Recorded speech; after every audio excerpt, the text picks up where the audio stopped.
And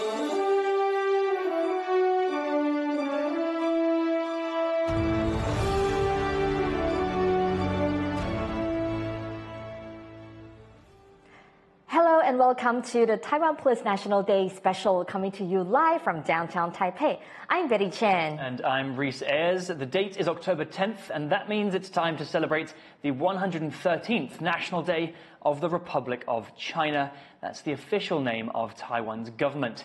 Over the next 3 hours, we'll be bringing you live coverage and analysis of the morning's events. But now we'll head straight to the presidential office building in Taipei, where the festivities are already underway. As we catch those first images of the celebrations, we can talk about some of the highlights that you can expect from the next 3 hours. A National Day address by President Lai Ching-te.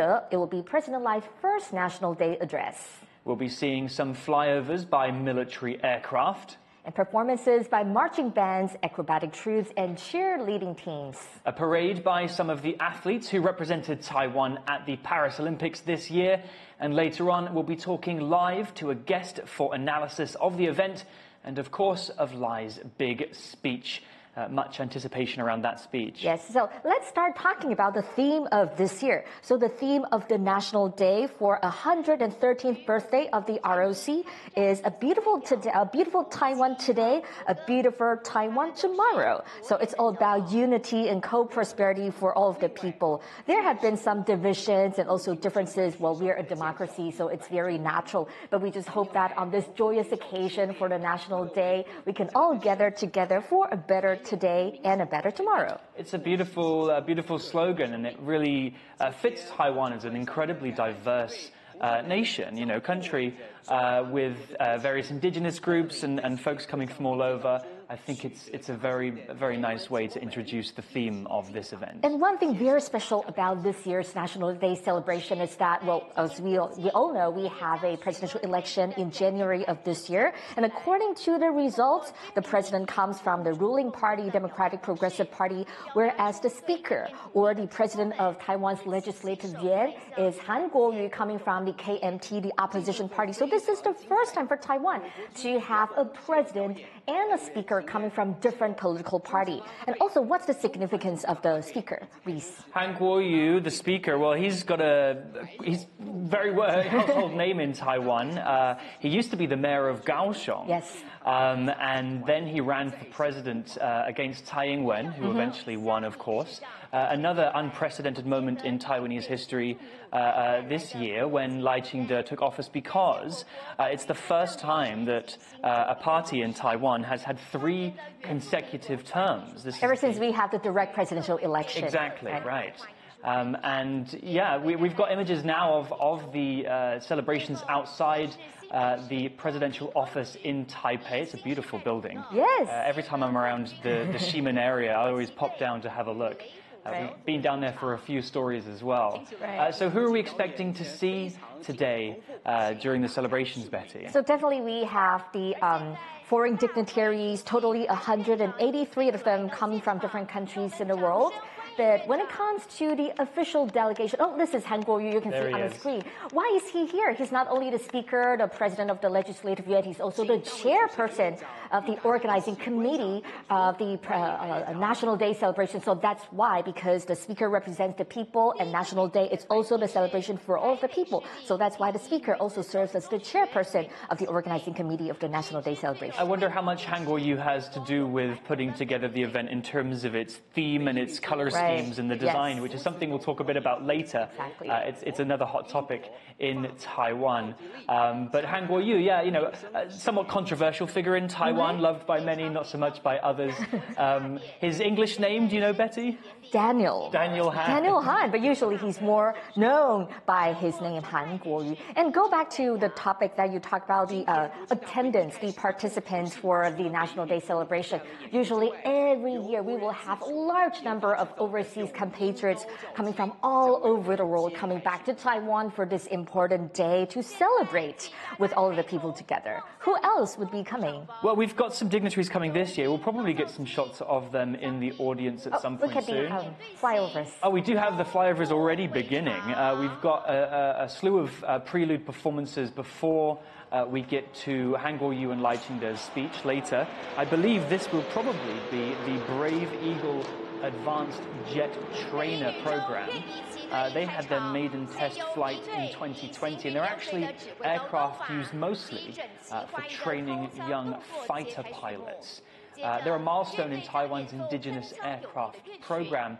We know that this year and last year in particular, Taiwan has really been pushing to create more of its arms and submarines and aircraft domestically, because currently Taiwan relies almost exclusively on the US for most of those things. Right, so looking at the screen, you can see this is the performance by the Taipei First Girls High School Marching Band Honor Guard and Color Guard, and this is an ensemble. So if you know the history about Taiwan, you know this First Girls High School is the best senior high school, the girls' high school in Taiwan. They have 107 years of history, so this is the oldest senior high school in Taiwan. And these girls, they usually, well, they are academically excellent. You have to be very smart and you have to be physically fit because it takes rigorous training to be joining this outstanding group of girls to become the members of the Honor Guard and the Color Guard. They really look fantastic. Betty, did you try and get into the First Girls High School? I tried, but I was not good enough academically. So I tried, but I didn't get into this First Girls High School. So it's really for the top students in the country? Yes, yes. And you can see it takes a lot of training and discipline. And they are the award-winning marching band and color guard. And talking about this tradition, actually, this marching band already have a 60-year history.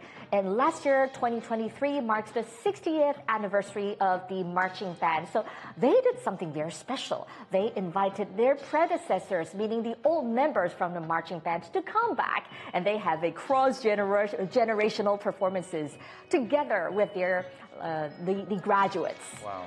I know, looking at the screen now and seeing how they flip their rifles around and all the choreography that's involved, I know how much work this takes because I used to be in a drill squad when I was a teenager. Oh, you were? I was in the Queen's Dragoon Guards. It was kind of almost like a voluntary military service in the UK, I suppose. And I was part of the drill squad, and so I know how much time and training it takes and how much precision is involved with these performances. Right. Did you have fun? I did. I really enjoyed it. It was definitely, you know, I was a bit of a theatre kid when I was younger, and so I was able to apply those skills to the drill squad. So the big question for you is, Reece, did you have the chance to perform for the Queen? No, I didn't. No. I didn't. I think I only saw her once when I was on a field trip in London. Okay. So you can see how outstanding these girls are because they're performing for all these president, vice president, and foreign dignitaries. They come. Yeah. So now let's talk about the logo of this year, because every year for the National Day, we understand that there are different themes and different logos. And this year, well, they have the logo in red and also in blue. And the white is the background. But there are some controversies because, well, as you can see, this is more like the traditional ROC national flag. Yeah, you're right. I quite like it, even though it does look a little medieval. Medieval, in your opinion. coming from the UK, red, white, and blue are colours that I'm familiar with. But yeah, it's a nice. You know, there's a lot of anticipation around the reveal of the design of the logos. You can look at the center. That's the plum blossom. So that's actually the national flower of the ROC Taiwan. And underneath, you can see the words 中华民国生日快乐. So happy birthday to the Republic of China. And also, again, the theme of this year, a beautiful Taiwan today, a better Taiwan tomorrow. But why are there some controversies, Reece? Well, every year, because the design is so hotly anticipated, people, like you said about the colors, you know, the colors of this particular design are very reminiscent of the Taiwanese flag. In terms of controversy, maybe it comes down to a matter of opinion that some people really just don't like the way it looks. Let's have a look at the past logos, because over the 8 years under President Tsai's administration, they work with famous designers and they come up with different designs. They say that, well, they have a creative twist. So you can see from 2016 to 2023, these are the logos. So no, not like the typical colors of the ROC national flag, right? You don't see the elements of red, white, and blue that much. Yeah, it's a very, very stark contrast to some of the previous years. Right. What do you think of these designs? I like most of them, I think. 2018, personally, it looks a bit... Yeah, I like that one. Very colorful, right? It looks a bit like a digital code. I really like 2016 and 2023. Not so much 2018, right? Not my favorite, not my favorite. Not your It looks like a blip in the matrix. Let's have a look at the design under President Lai Ching-te's administration from 2012 to 2015. Let's have a look. Right, here we go. So let's see if any of these are any better. Okay, we've got 4 here. Okay, so the color scheme has returned. Right. So perhaps there's something across party lines here in terms of color scheme. 2012 is not my favorite logo. Okay. It looks a bit outdated. Maybe modern day graphics have moved on somewhat. Right. I really like 2015. It feels very sporty. It almost looks like a volleyball in the middle there. Yeah, you can see the number, right? So, well, beauty or aesthetics is very subjective. Yes. So you can be the judge. Yeah, we should probably talk about the fact that most of these logos have the 2 plus signs or 2 crosses in them. The crosses. Why is there the cross? Well, for those that don't read written Chinese, in Chinese the character for the number 10 is simply a cross. Right, so October 10th, 10-10. So there are 2 10s, so that's why they have the double crosses. And it lends itself very nicely to beautiful designs. Right. And of course, as we mentioned, the red, white, and blue, the colors on the Taiwanese Republic of China flag. Exactly. So now we can look back at the scene in the presidential office. You can see the Taipei First Girls High School. They're giving a wonderful performance. Oh, this is the speaker of the Legislative Yuan, also the chair of the organizing committee of the National Day celebration, Han Kuo-yu. So the girls are paying tribute to the chairperson of the organizing committee. I've noticed Han Kuo-yu is wearing a nice white shirt with a red and blue tie, so also sporting the colors of the event. So talking about the participants attending this year's celebration, we just heard that, well, former President Chen Shui-bian would be there. However, former President Ma Ying-jeou will not be there. Do you know why? Ma Ying-jeou apparently took issue with comments that President Lai made over the weekend. Taipei held a National Day concert a few days before today.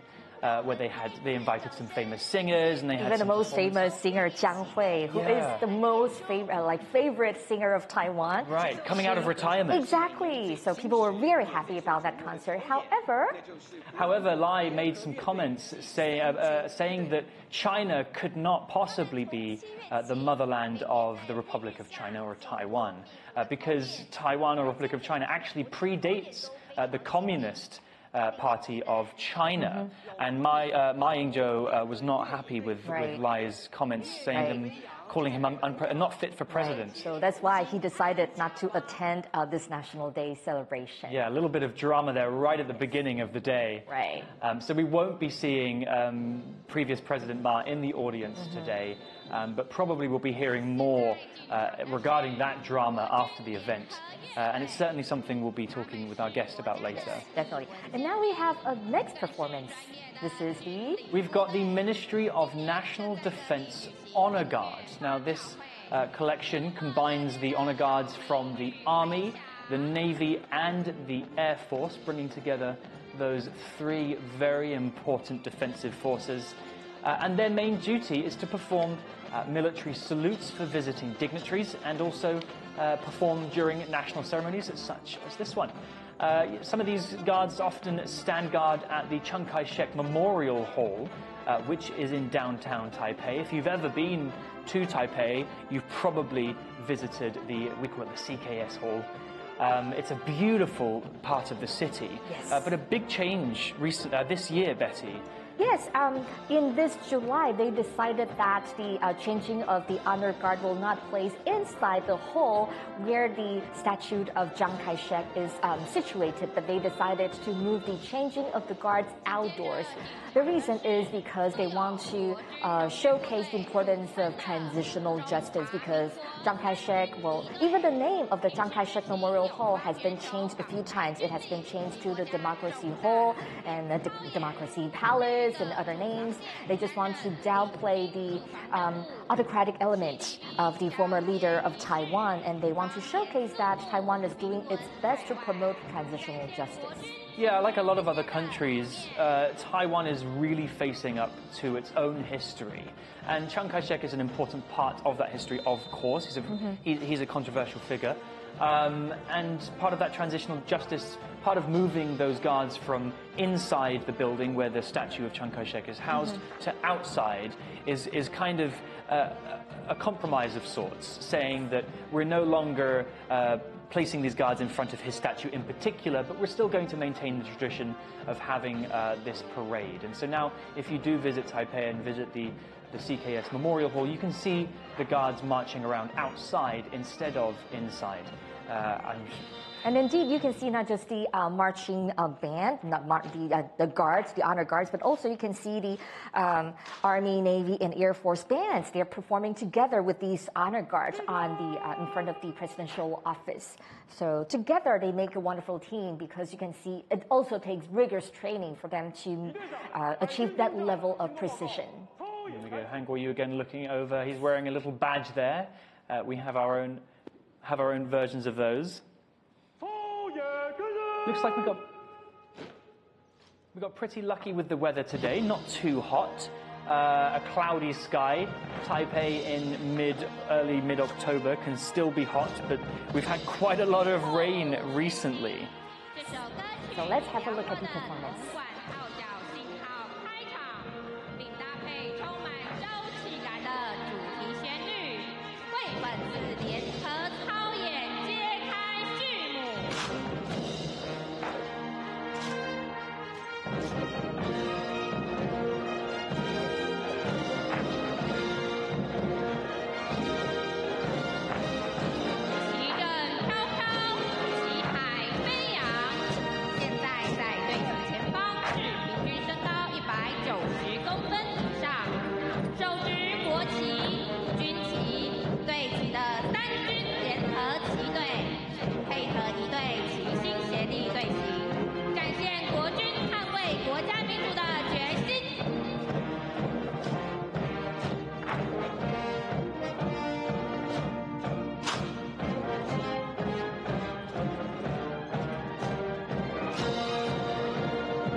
As a reminder, you're watching TaiwanPlus's live coverage of the 2024 National Day celebrations here in Taiwan, or the Republic of China.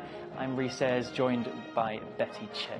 So Reece, we understand that while we're enjoying the performances, you can see a huge crowd attending the National Day celebration. They just don't get there like with an empty hand, right? They will come back with some gifts. Absolutely, and that's another hotly anticipated part of the event is the merch. The merchandise coming out of the event every year. We've got this beautiful bag here. So what's inside? Let's have a look. Let's unbox, right? We're now a YouTube unboxing channel. Yeah, let's have a look. Oh, we have this beautiful cap. So again, with the ROC logo, like the logo of this year's celebration. With the 10-10, the two crosses there. It's really beautiful, yeah. Happy birthday, Republic of China, so the words here says. Yeah, it's a beautiful one. It's a very good quality hat, I have to say. What else? We've got a bottle here, which has already been claimed by my colleague Sandy. She wants to give this to her grandmother, I believe. But yeah, another bottle here if you get thirsty out on the road. Right. You know, it gets quite hot inside. It's a very good quality. It's nice, very nice. I may tell Sandy that I accidentally lost this bottle. And of course, we have a national flag. So you can see this is, well, definitely the color scheme is the same as the the logo this year. So national flag. Yeah, we've also, okay, this is the thing that I'm keeping. We've got this little pin here, which is again the logo of the event from this year. It's a very nice pin. I'm going to keep that one. Yes. Sorry, Sandy, that's for me. I'm going to show you something really cool. Have a look. This is a cooling towel. What does it say? It says glorious moment. As we know, later we'll be joined by the Olympic medal winners. That's right. So when they come out, we can wave this towel, showing to them this is a glorious moment to commemorate their success. And there in English it says, a beautiful Taiwan, a better... That's also the theme of this year's National Day. Exactly. So it's a good one. Anything else? We've got a little biscuit cookie thing in here. It goes with a juice box. In case you get hungry during National Day, you can snack down on this National Day. If you're hungry, if you're thirsty, then you're in good hands. Yeah, so. They really think of it. And there's even... Right. Oh, Betty, you've got to put that on. This is a tattoo sticker. You can put it on like this or on your face, on your hand. So tattoo sticker. There we go. And then finally, of course, gosh, I'd almost forgotten about COVID-19. A mask. Face mask. And don't forget, this is a very beautiful canvas bag. Yeah. So what do you think of the merch? I think they're pretty good. I think people, they have very good reasons. And these are really valuable collectibles. A lot of people want to collect them. Yeah, as a souvenir. So they actually do lotteries every year, right? Yes. I think only 100 or so of these gift bags are given away to lucky lottery winners. Right. Somehow we managed to get our hands on one. We're very lucky. But only one. So the entire TaiwanPlus office is going to be fighting over who can we'll have be this fighting merch. over these presents later. I'll be stealing them. Right. So live you can see this is the honor guard and also the musical band from the Navy, Army, and the Air Force. Yeah, I love their uniforms. Are really nice. It's either black or navy blue, and then we've got the white uniforms in the middle, performing there in front of the presidential office. It's a really beautiful sight. All right, so let's have a look.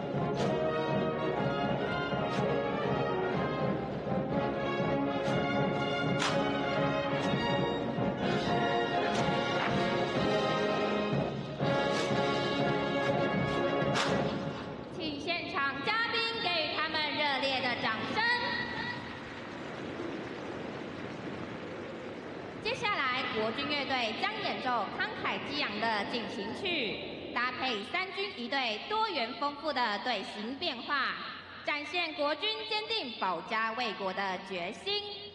请看操演。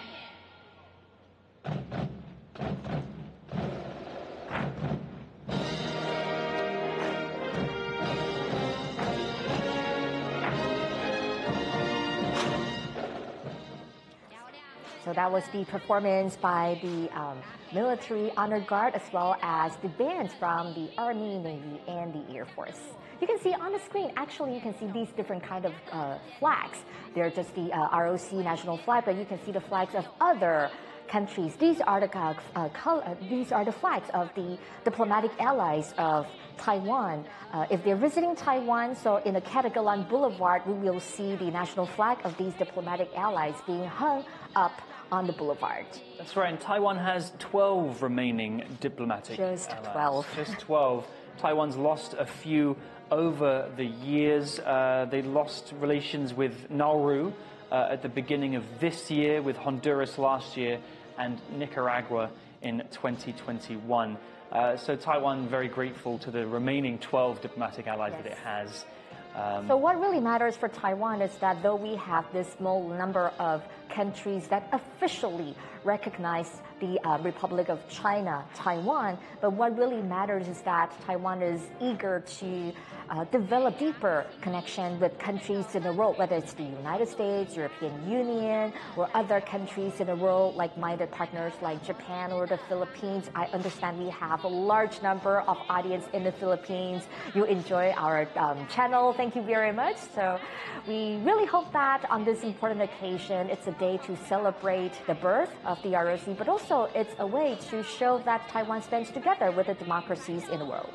That's right, and Taiwan has been pushing, Taiwan and some of its diplomatic allies have really been pushing this year the UN to reconsider the Republic of China's membership in that organization. And although Taiwan doesn't have official diplomatic relations with most other countries, it does have unofficial relations with 59 of the UN member states, including, of course, the States, the UK, and many other countries. And so, you know, through those unofficial relations, Taiwan is still able to engage in trade and discord with those nations. And I guess that's the reason why people are waiting in anticipation and wanting to know what President Lai's speech will be talking about this year. As what Reece mentioned over the weekend on the party, the concert, President Lai made some comments about the motherland, causing some controversies. So both the U.S. and also China made some responses to that. So I think people are really curious, at least I myself would like to know what President Lai will be talking about in his first ever National Day address. Well, yeah, China wasn't very happy with Lai's motherland comments. You know, they are not the biggest fan of Lai Ching-te. They call him a separatist. Yes. And actually, China engaged in a mock blockade of Taiwan earlier this year, just after the inauguration of Lai Ching-te, as a kind of message to Taiwan that, hey, we really don't like this new guy. We didn't like the last one either, but they really don't like the new one. So, you know, that rhetoric, that back and forth between Taiwan and China, kind of ongoing, but it does tend to ramp up around times of political sensitivity, be it, you know, an election period or an inauguration day. All right, so let's keep watching the performances. Let's have a look.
Coming to you live from Taipei, you can see now the presidential office interior. So on the left, you can see, well, there are 4 interpreters standing right there. That was my old job. So Betty used to be an interpreter. Right, I used to be an interpreter. Again so today. You can see the Spanish, the Japanese, and also the English and the French interpreter standing right behind, because later they will be joined by President Lai Ching-te, Vice President Xiao Bi-Kim.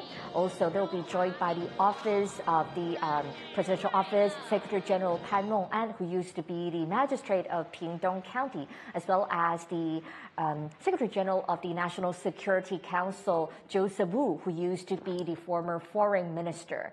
And as we have talked about today, well, there will be foreign guests and also domestic guests coming to the president's office to attend this important day. So later there will be a long line of guests, and the heads of the government will be standing in front of these interpreters, and the guests will form a long line. They will come forward one by one to express their greetings.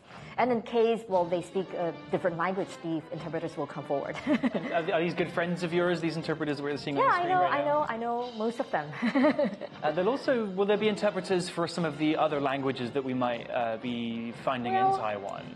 Mainly in the in the foreign ministry, they have the English, also Japanese and Spanish and French, because most of our diplomatic allies speak these languages. But in case of some special situations, say Arabic or Korean or Vietnamese, they have like enough people. They know where to find people to speak these languages. I think the end of that honor guard performance there, they've been performing for, gosh, about 10 minutes at least. Yes. So they must be exhausted, especially in those suits. I know that the weather looks a bit grey and windy, but believe you me, it is still quite warm in Taipei. Actually, it's quite a perfect weather for the National Day celebration. It's not really too hot. You don't want to sit under the sun for 3 hours, right? It's about as cool as we can expect it to be without it raining. Yes, without a rain, that's really important. Yeah, Taiwan's obviously no stranger to typhoons. We had two quite recently, yes. One in August and then one last week as well. Hit the south of Taiwan pretty hard, although Taipei relatively unscathed. Right. So we hope that the people in southern Taiwan, they will have a speedy recovery and things will get back to normal as soon as possible.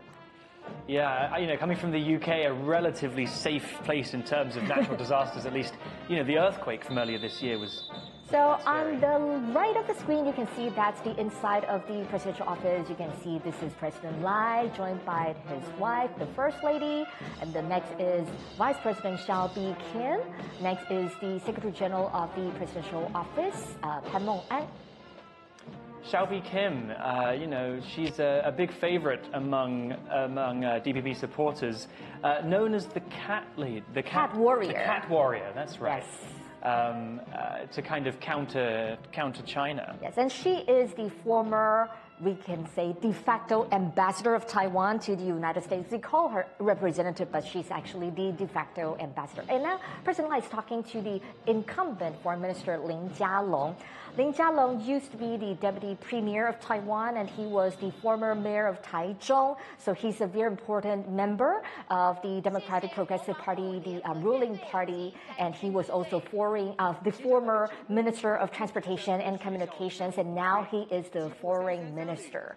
So, well, you can see he has worn a lot of different hats, and he plays a very important role in promoting Taiwan's policies.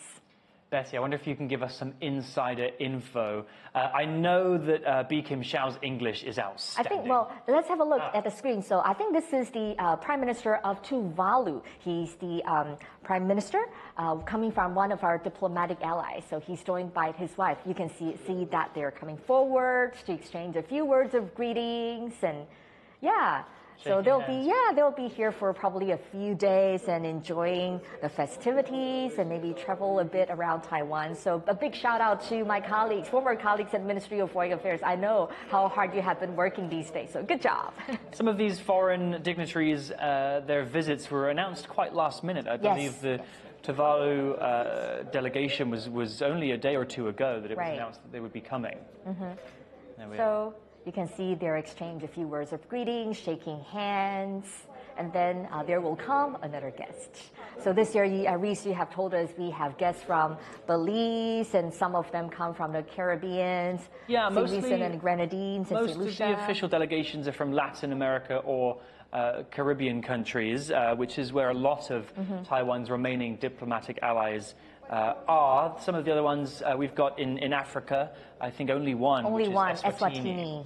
And then in Europe, only one there as well, and that's the Holy See, representing the Vatican City, of course. Right. And speaking of the foreign guests, actually, our former president, Tsai Ing-wen, she's now making a visit to Europe. That's right. What do we think of the timing of that visit? It's quite interesting that allegedly she's going there to attend a very important conference, Forum 2000, talking about democracy and freedom. Yeah, so she will not be joining this year's National Day celebration. No, she deserves a holiday after 8 years of service. You know, absolutely. I'm glad that she's disappeared from the public eye to give herself a break. Right, exactly. So you can see the long lines of guests coming forward. So in my job, because in the past I was standing in the back, what I enjoyed the most was to see the beautiful outfits worn by the foreign guests. Right, you get some very elaborate outfits. Exactly. And if we look over to the left now, we can see that the National Day celebrations are ongoing. Next up, we've got a drummer group. I've been waiting for this one. I believe this is the Army Academy Republic of China, the AAROC, the War Drum Group. I think we should take a moment to have a listen to this. I think it's so not just them, but also they're joined by the Pu Guang Dragon Dance of the 333rd Mechanized Infantry Brigade of the Army, as well as the acrobatics from Taiwan, the Taiwan Li Tanghua Acrobatic Troupe. Let's have a look.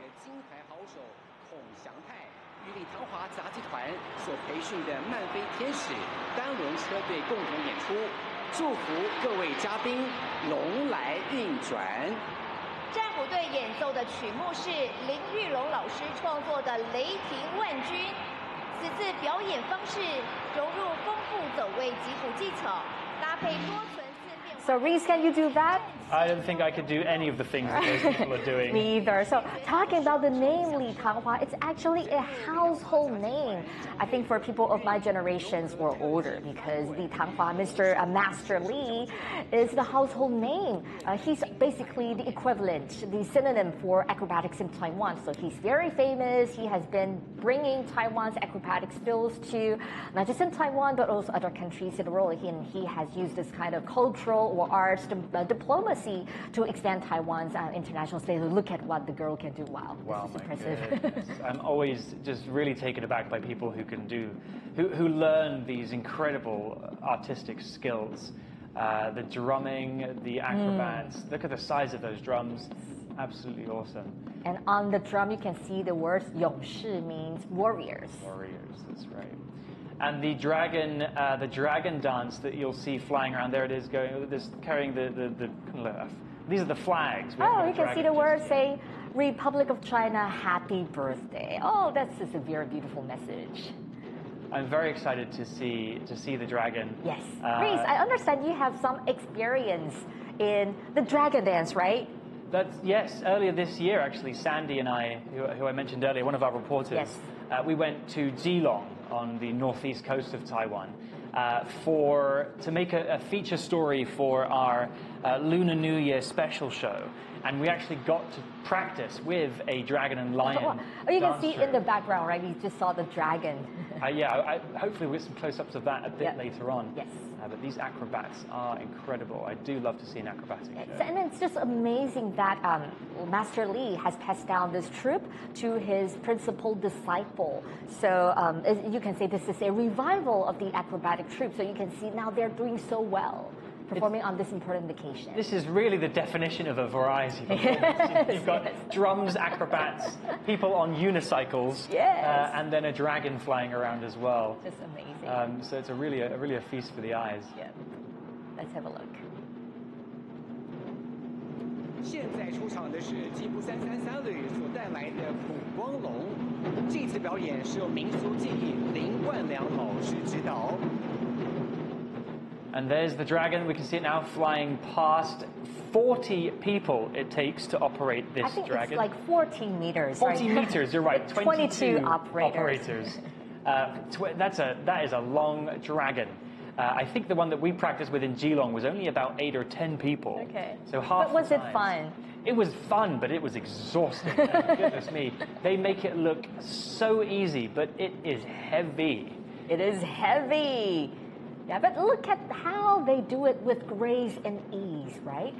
If you look at what's the ball in front of the dragon? So that's the pearl, I believe, is what the dragon trainer told us in Geelong. The dragon is chasing the pearl, and so the pearl guides the dragon. It's supposed to represent kind of prosperity and luck and wisdom and all those good things. But this is definitely the longest dragon I've ever seen. And so now, Reece, you're a dragon master. You know everything about the dragon dance. Oh, goodness. I had 15 minutes on one of those dragon poles, and that was enough for me. And that's actually quite typical if you go to the Chinatowns around different places in the world. You can see the lion dances or dragon dances. These are very typical of Taiwanese culture. Yeah, so there's the same troupe that we practiced with. They actually also did the lion dances, which will often involve two guys kind of standing on each other's shoulders and jumping around from these precariously high podiums. Yes. Gosh, one slip and you could really seriously injure yourself. And dragon is a very auspicious symbol of Chinese, or you can say like our culture, because well, dragon long, right? This is the auspicious animal.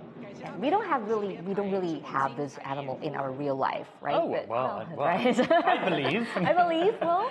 No, I do love the Eastern dragons. You know, obviously very different. In the UK, in Wales, on the Welsh flag, we have the fire-spitting dragon. Yeah, with the kind of four legs, more medieval style. And it's interesting. It's interesting in Western culture, dragons are sometimes related to something more like evil or bad. That's right. But in our culture, so that's why people are thinking about changing long, like we just call them long instead of calling them dragon. We want to give them the name that it deserves. Like it's a good animal.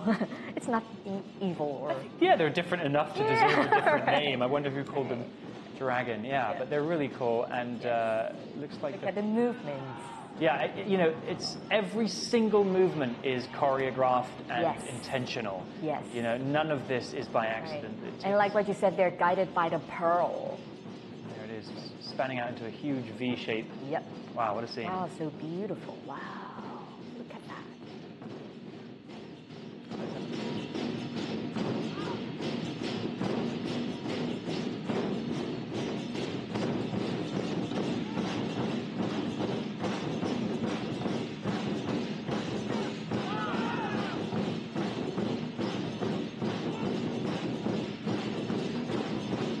最后，普光龙呈现出台湾图形，表达国军与民众共同守护台湾，同舟共济。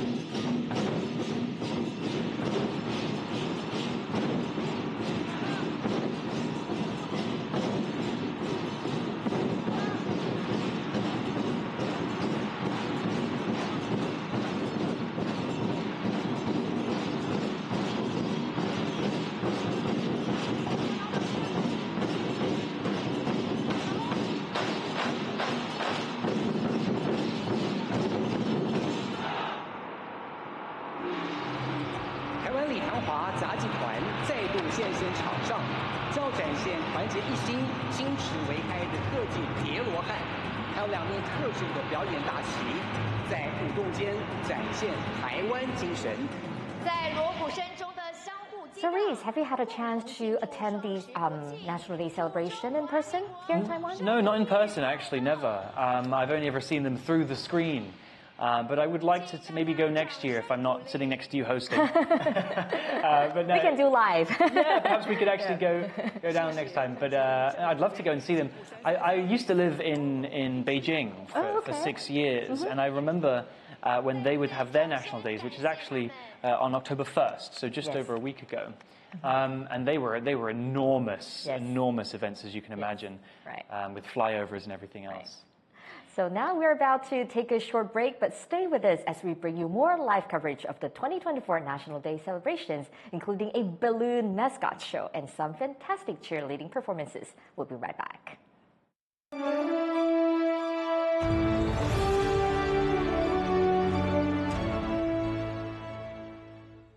Start your weekend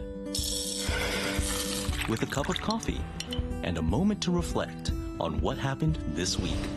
Hello and welcome. We've got you covered, from defense and politics to high-tech and the arts. Not just to Taiwan, the whole world is watching. You make the coffee, we make the news. Here's what happened on TaiwanPlus. For more stories from here in Taiwan and around the world, visit us on social media or follow our website at TaiwanPlus.com. In the face of adversity, the power of truth. A roadmap for a just and open world, charted by the freest country in Asia. Taipei for TaiwanPlus. TaiwanPlus News, a voice of freedom in Asia.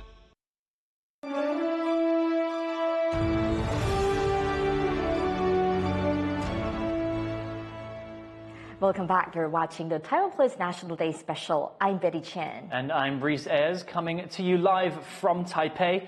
And a special welcome to our international viewers watching on YouTube, on TaiwanPlus.com, and on our app. Now, let's get back to the celebrations. There's something coming up which I have personally been waiting for. So this is the Armed Forces, the human-shaped mascot. And you can see these are cheerleaders. Yeah, cheerleaders and giant balloon people. What's not to love?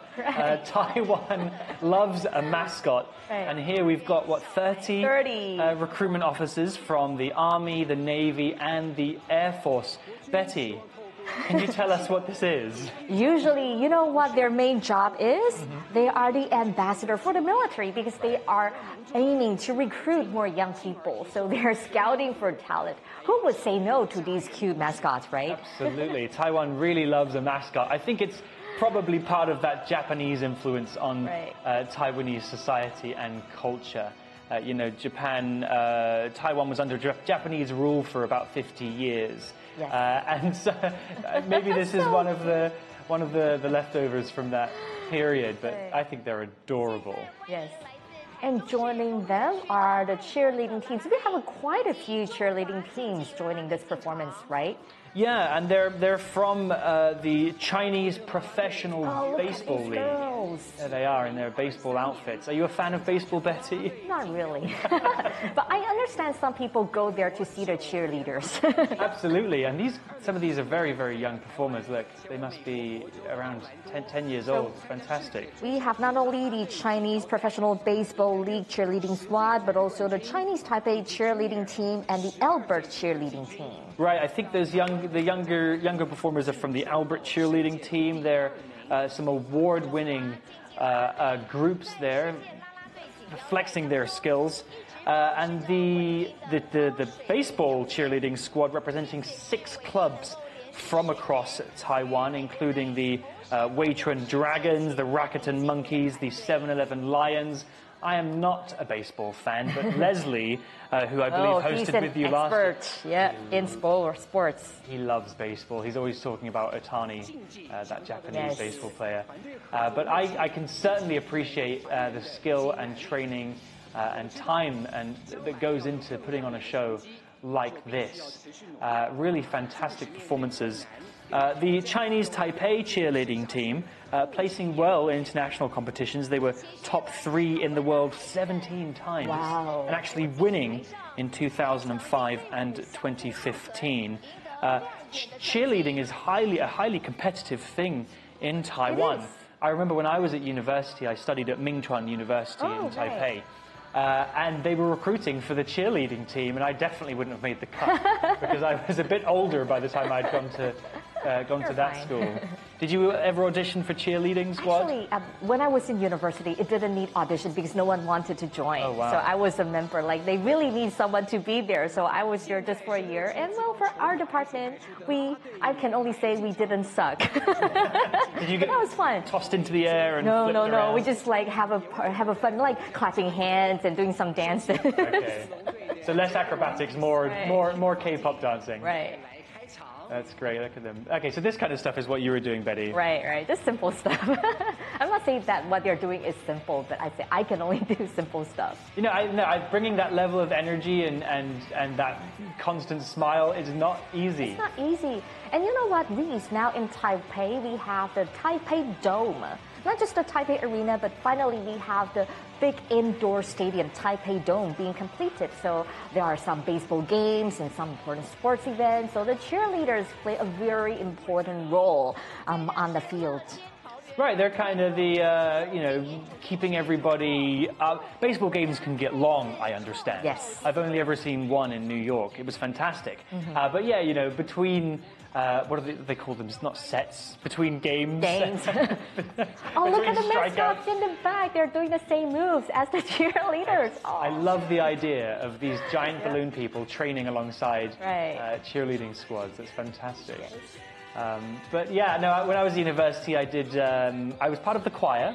And also part of the Dragon Boat team. A Dragon Boat team, yeah, wow. That was fantastic. So you enjoy your time studying in a university in Taiwan? It was great, yeah. I managed to graduate in 3 years. I did impressive. mass communications and actually Mingchuan University is kind of famous for producing a lot of media oriented professions. That's right. So talking about your university, Mingchuan University and my university, National Taiwan Normal University, I understand that the schools have sent their students to serve as the people helping out as staff, as the protocol officers to guide the foreign guests.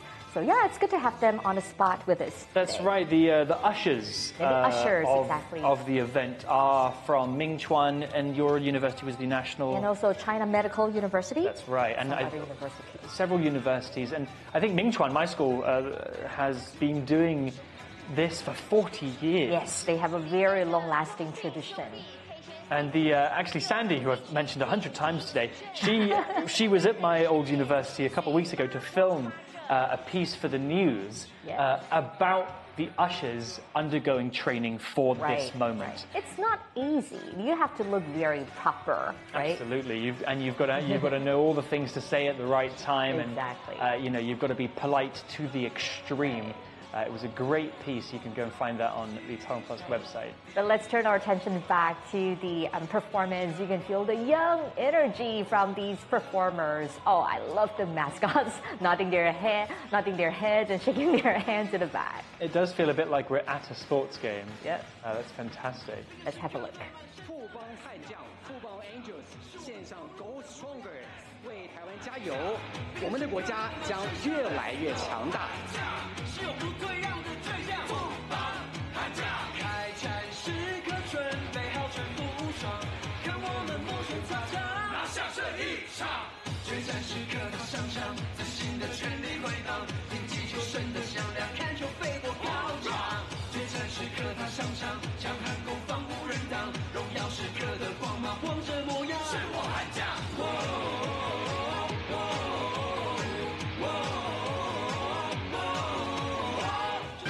最后是今年刚登上一军的台钢雄鹰 Wing Stars 带来主题曲《敢冲敢拼》，我们和全体国人一起迎接挑战。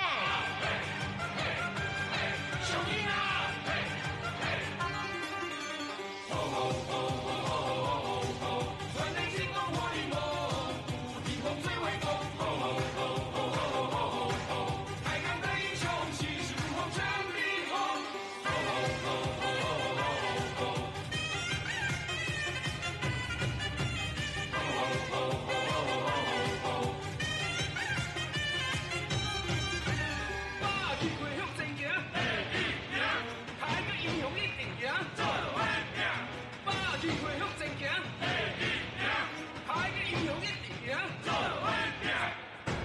现在国军人形弃偶准备向观礼台前挺进，中华竞技与艾伯特啦啦队以及中华职棒啦啦队的女孩们也准备就绪。这个节目结合了国军军事纪律、中职运动热情、竞技技巧和艾伯特青春活力，展现台湾多元文化的团结精神，传递融合和共荣的讯息。国军原型新气偶是国军人才招募的利器，加上世界金牌的竞技啦啦队。美丽的挤爆女孩啦啦队，还有可爱的艾伯特小朋友们，展现出无所畏惧、气势如虹的精神，各自散发出荣耀的光芒。出乎预料，你还要不要？不必有绑定，你那奇妙的流星。你 my energy， 现在不可能允许，毕竟还有我算计，满足了就该回击，让我为你跳，让你像我要，就在这里跳，出乎预料。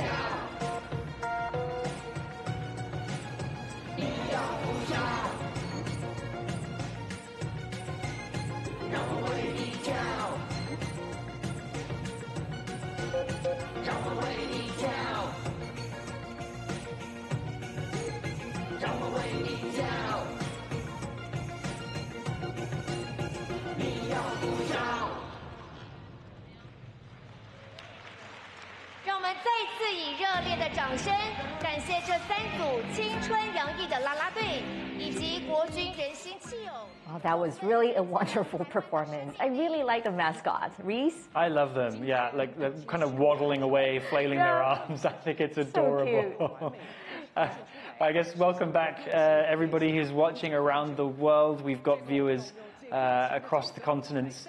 This is TaiwanPlus's live coverage of the 113th National Day celebrations of the Republic of China. I'm Reece Ayers. I'm Betty Chen, and later we will be listening to the speech by the chairperson of the organizing committee of the National Day celebration, also the president of Legislative Yuan, Speaker Han Kuo-yu, as well as President Lai's first ever National Day address. Yeah, first ever indeed. Before that and leading up to that moment, we're going to have Taiwan's national anthem and flag ceremony.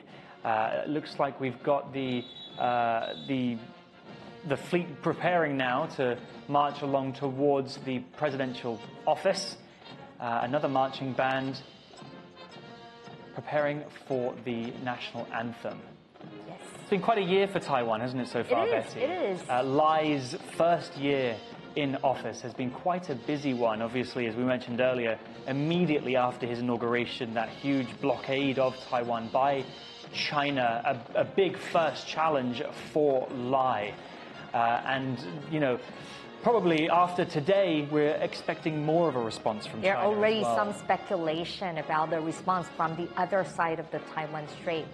So, yeah, we'll see. But based on your prediction, what will President Lai talk about? Well, we've got a bit of insight into what he's probably going to say.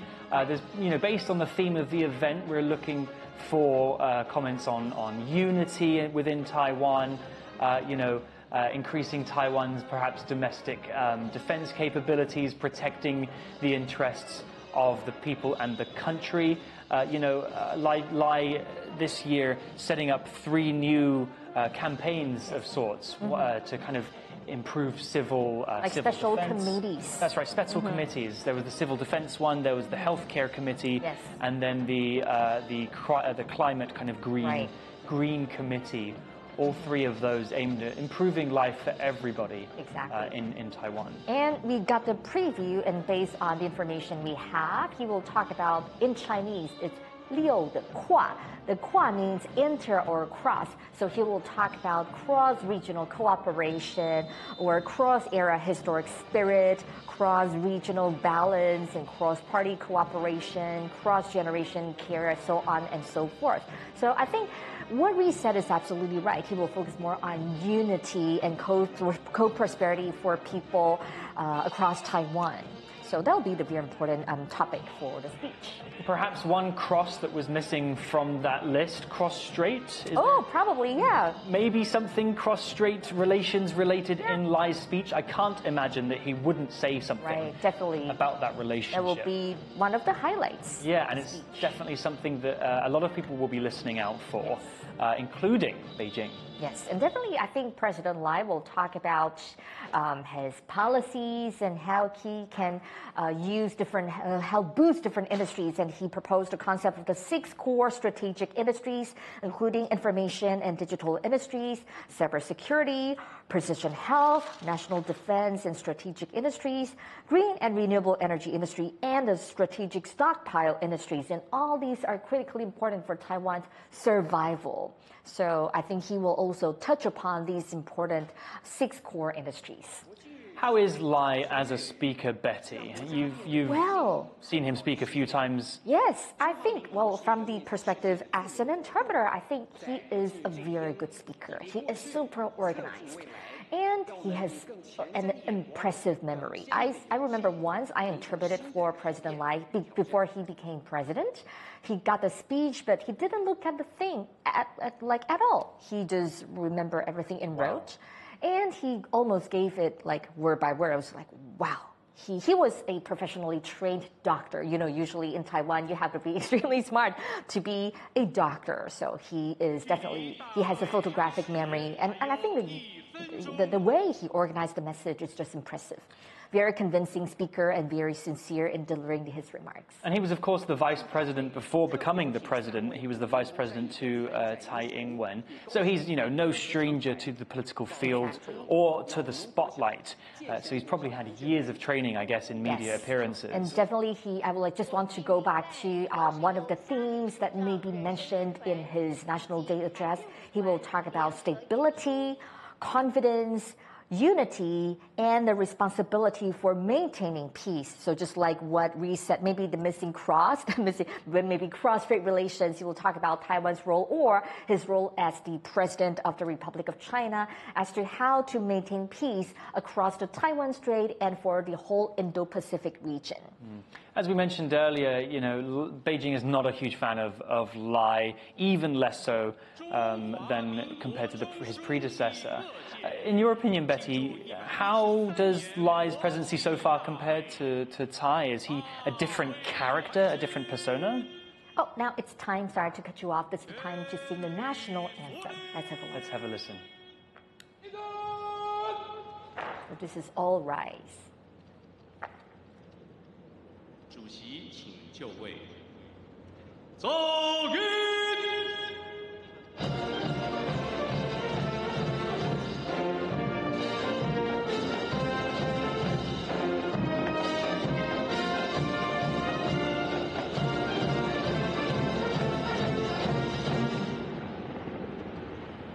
唱国歌。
向国旗及国父遗像行3鞠躬礼，请主席、观礼台各位长官贵宾面向国旗。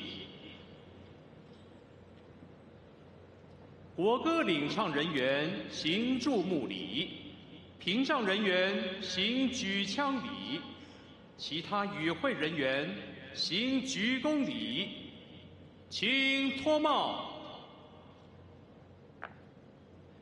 鞠躬，敬礼。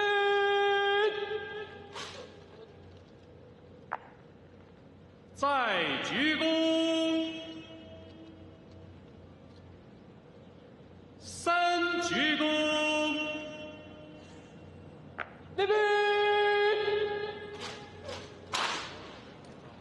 请复帽，主席请复位。各位长官贵宾，请坐下。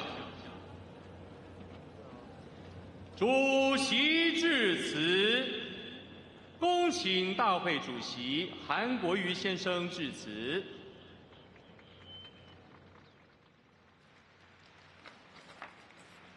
Okay, Han Kuo-yu is taking to the stage now. He is about to deliver a speech, and Betty is going to give us a live interpretation. My fellow countrymen, my dear brothers and sisters, esteemed foreign dignitaries, as well as our friends overseas, compatriots around different corners of the world. It is indeed my great pleasure to be here under the blue sky. Together, we celebrate the 113th birthday of the Republic of China. I would like to thank everyone. Let us say our blessings to the everlasting prosperity for the ROC and a big happy birthday to the Republic of China. Today, it is a rare occasion. We have so many guests attending today's celebration. Former President Chen Shui-bian, former President Tsai Ing-wen, former Vice President Chen Jianren, Premier Zhou Rongtai, members of the Executive Yuan and President of the Five Yuans and the representatives, Deputy Speaker Jiang Qi-chen of the Legislative Yuan, as well as 77 legislators all attend today's event. Also, we have the city mayors and magistrates and speakers from different cities and counties, as well as all of the fellow countrymen. Also, we have audience watching on site and online or on different media, whether you're in Taiwan or overseas. Thank you for joining this event. Looking back at the past 130 years of the ROC, despite the trials and tribulations, now we can enjoy prosperity and happiness. Our predecessors experienced natural and man-made disasters, and most of the people now can live in prosperity because of the hardship of our ancestors leading us through the past hardships. Here in Taiwan, although we have different identities, but when we leave our home, definitely we'll be thinking about our beautiful home, beautiful Taiwan. The existence of the ROC is never easy. We experienced the wars and disasters, and now relocating to Taiwan, we have been facing external and internal threats, but we have outstanding talent making through the geographical restraints. We have developed this beautiful island of Taiwan. So we have the 10 major infrastructure. We have the economic zone and the science park here in Taiwan. We should be extremely grateful to our predecessors for their contributions because they love Taiwan so that they can fight for Taiwan. On top of that, we should be extremely grateful to the people on this piece of land, tens of thousands of kind and hardworking people coming from all sectors of the society, fighting together for our future. Because of you, because of me, because of them, together with our ancestors, step by step, we are fighting for our fellow countrymen and our future generations. Dear fellow countrymen, the United Nations has has done a calculation. 20% of the people are still facing war, and 60% of the people are still living under the poverty line. Looking at these cold numbers, we should be alarmed.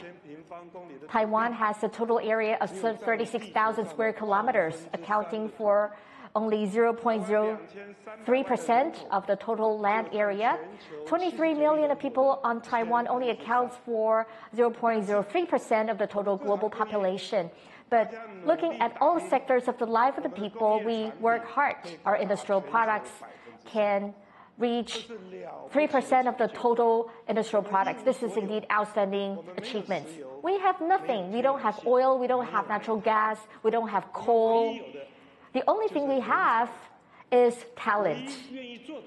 The only thing we are willing to do is to work hard. The world is not peaceful. There are still a lot of people living in poverty. So we must stay united to safeguard this precious island of Taiwan. Under the protection of the Republic of China, Taiwan has experienced all kinds of changing political and world situation, but we still maintain freedom and democracy.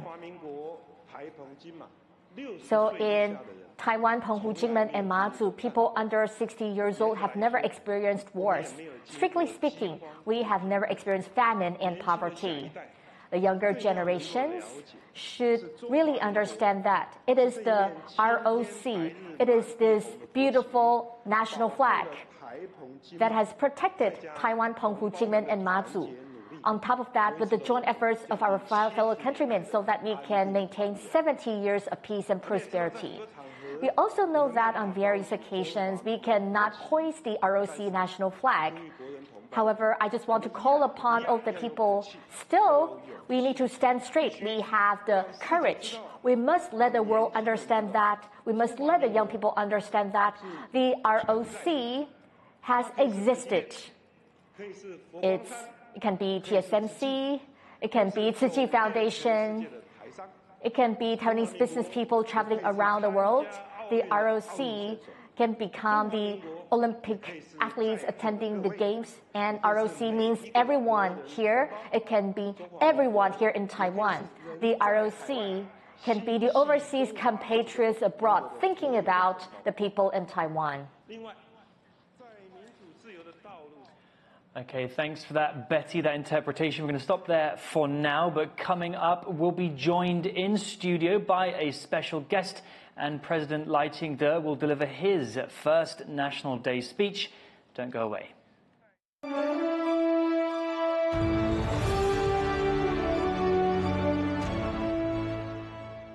The White House has announced a $50 billion, $6.6 billion US dollars for semiconductor. TSMC's come out of the 2022 CHIPS Act. I want competition with China, not conflict. Taiwan punches above its weight when it comes to creating chips. The entire world has great interest in keeping Taiwan's chip industry functional. So the silicon shield that supposedly has been protecting Taiwan, is that a silicon shield? We take an exclusive look inside one of the 7 chip design firms picked to make India a semiconductor giant. How many years the TSMC can still maintain its competitive edge? People here in Japan are calling it the TSMC shock. Why is Japan so eager to restore its past glory? What do you see as the next big shift in the semiconductor industry? Taiwan's take on global headlines. All that matters, TaiwanPlus. In the face of adversity, the power of truth. A roadmap for a just and open world, charted by the freest country in Asia. Taipei for TaiwanPlus. TaiwanPlus News, a voice of freedom in Asia. Thanks for watching Taiwan Plus. For more stories from the Pacific island nation of Tuvalu and around the world, download the Taiwan Plus app. We bring you stories from Taiwan every day of the week. Our reporters travel the nation.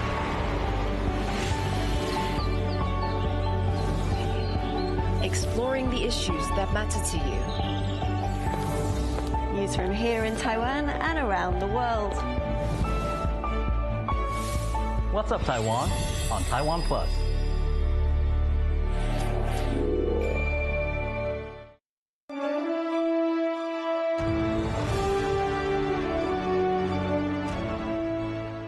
Welcome back. You're watching the Taiwan Plus National Day special. I'm Reece Ayers, coming to you live from Taipei. Joining Betty and I in the studio for the remainder of the show is Song Wen-ti, a non-resident fellow at the Atlantic Council's Global China Hub, who will be listening to Lai's hotly anticipated speech alongside us and providing some analysis. Welcome to the show, Wen-ti. Thank you for having me. Thank you. We've just heard very briefly, actually, Han Guoyu, the speaker, is still speaking, but we heard the first part of his speech there. He talked about a few different things, about the hardship of ancestors, about the threats that the global community is facing at the moment.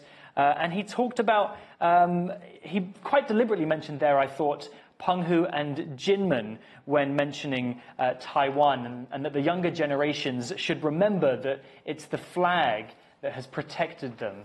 Any first thoughts about Han's, the first part of his speech? I think it sounds fitting so far, I think, as the Speaker of the Parliament of Taiwan at the moment. I mean, he talked about, of course, it's been a long journey for ROC on Taiwan for over a century, well, close to a century, and he talked about the need to be showing gratitude to those who have come before us, for one thing. And then he sort of extended a little bit, of course, talked about Taiwan's offshore islands, Penghu, Jinmen, by extension, of course, Matsu, just so they feel also they're included in this bigger celebration, not just Taiwan main island itself. Of course, then being a member of Kuomintang of KMT, he also talks about this importance of maintaining cross-strait peace and stability, which is why I think he used recent tensions, I think, in Taiwan's offshore islands and waters surrounding it as a way to sort of tell people, hey, there are still risk factors to be mitigated, and that it's important that we find solutions and to find fixes to up stability in the area for Taiwan and beyond. Right. Well, as we anticipate President Lai's speech, which should be coming pretty soon, over the weekend, during a special National Day concert which was held in Taipei, Lai delivered another speech which made headlines, and he made some pretty interesting remarks. Let's first take a look at exactly what he said. 就年纪来说，中华人民共和国是绝对不可能成为中华民国人民的祖国，反倒是中华民国可能是中华人民共和国75岁以上的民众的祖国。 So those were comments that Lai made over the weekend during the concert, and China responded to those comments. You know, China's not the biggest fan of Lai Ching-te. What was your impression of his motherland statement? I think he was mainly trying to address the issue of many Taiwanese entertainers and literates and other public figures openly congratulating around October 1st, which is the National Day of the People's Republic of China, based in Beijing. And when quite a number of them in their congratulatory messages use the term motherland when they're congratulating PRC's National Day. So for Lai Ching-te, I think he was at once trying to, I think, dissuade them from doing a little bit, and just by presenting a case on a matter of logic that numbers don't quite add up for ROC, which is 111-plus-year-old state.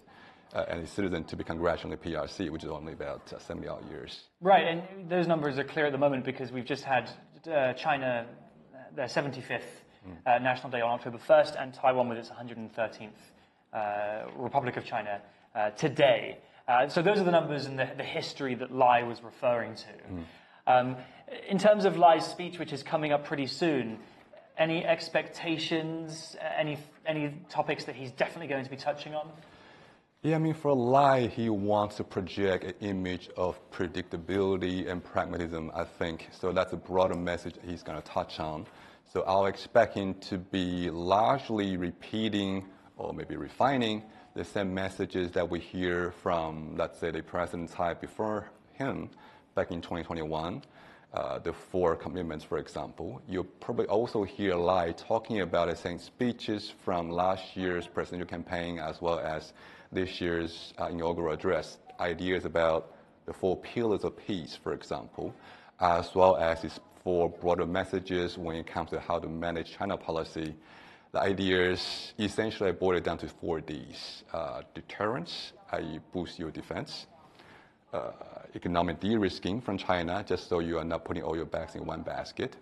Democratic partnership with other like-minded partners and friends. And then lastly, dialogue with China where possible. So I think these are the same refrains he's going to try to project, just so people feel like he's always on the same key message, some occasional variation in tone notwithstanding.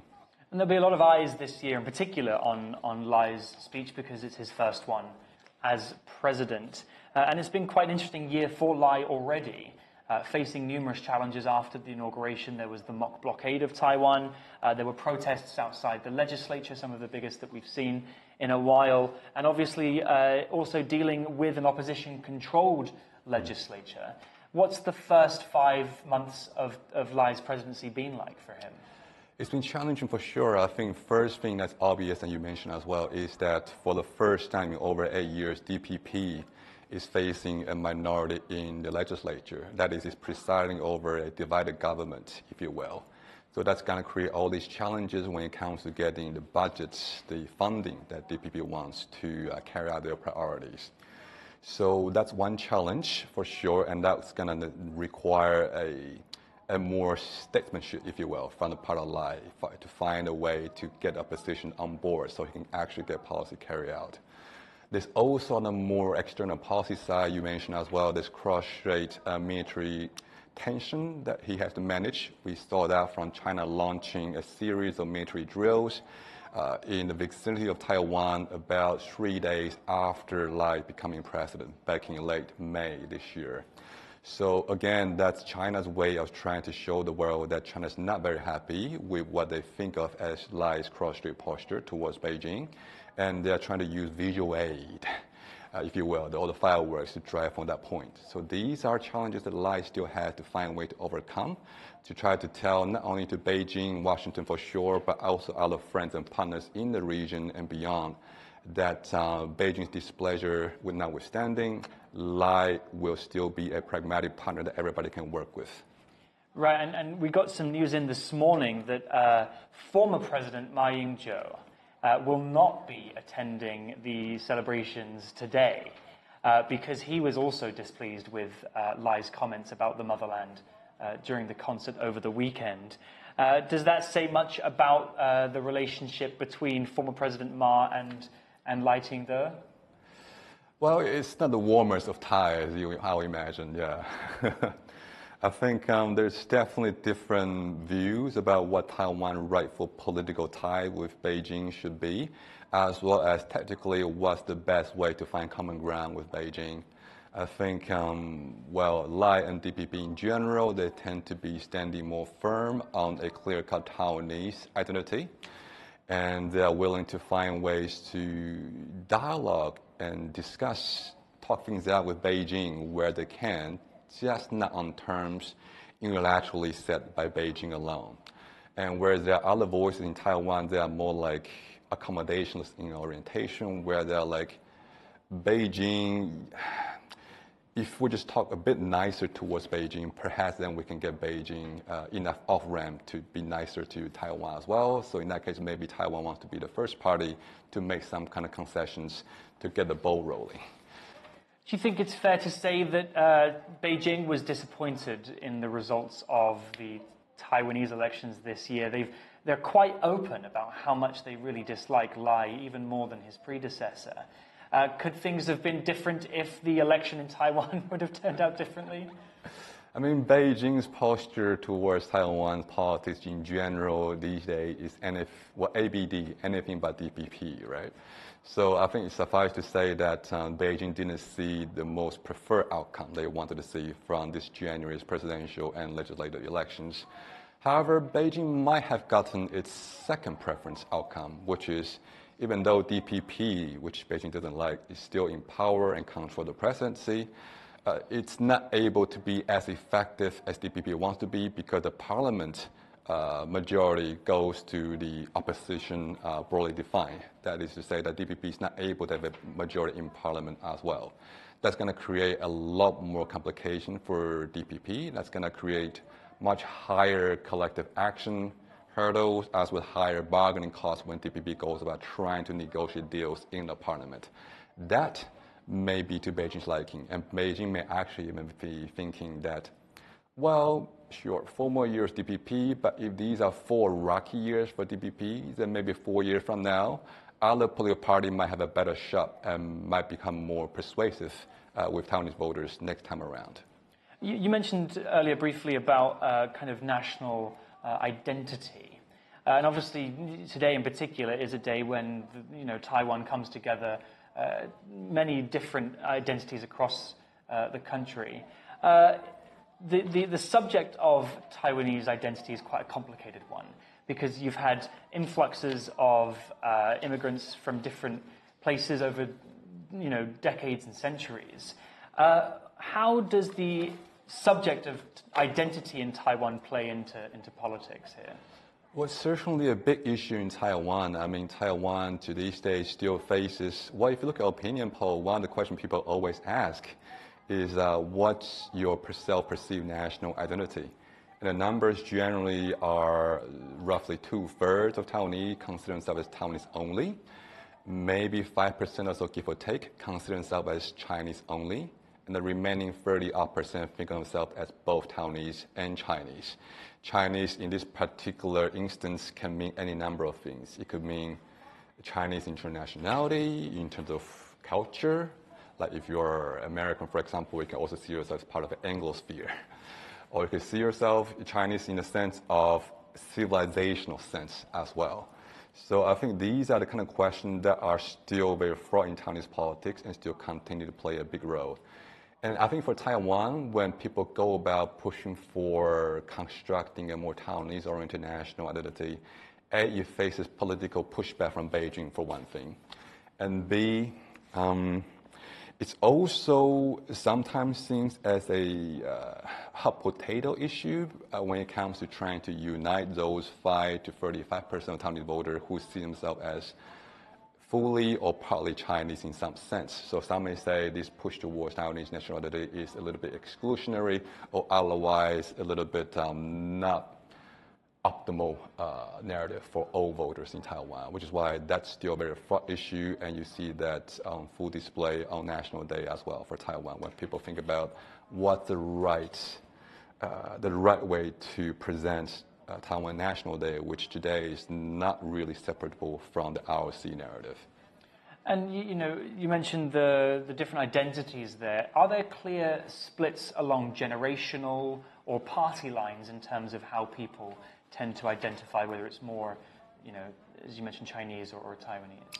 Yes, so I mean, broadly speaking, the ruling party DPP tend to represent the Taiwanese-only side of the national identity spectrum. And the opposition party, KMT, tend to represent the more both Taiwanese and Chinese side of a spectrum in Taiwan politics. So one natural reason is that the KMT has been around for a lot longer, and the KMT governed Taiwan continuously from 1945 to the 2000s. So in that sense, they represent the more traditional orientation to Taiwan's national identity narrative. So, which is also why when you look at generational lines, I think older generation tend to be slightly, you tend to find more Chinese only or both Chinese and Taiwanese identity among the old generation in Taiwan. Whereas the younger generation, they live and grew up in the more democratized era of Taiwan. Indeed, their lived experience has been separated from whatever goes on in PRC for much longer as well. So younger generation of Taiwanese tend to be a lot more Taiwanese only in outlook. And I guess the idea of former President Tsai Ing-wen there sitting on the stage, I thought she was supposed to be in Europe, but apparently she's still here enjoying the celebrations alongside some of the other foreign dignitaries. It looks like that we're getting a bit of a performance now from some of the tributes. I believe these are from various indigenous groups across Taiwan. Taiwan has 16 officially recognized indigenous groups, including the Amis and the Bunun, the kind of original inhabitants of Taiwan, if you will. Let's take a moment to have a listen to their performance.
So they're the vocal group The Blinders, founded in 2011, comprised of visually impaired members.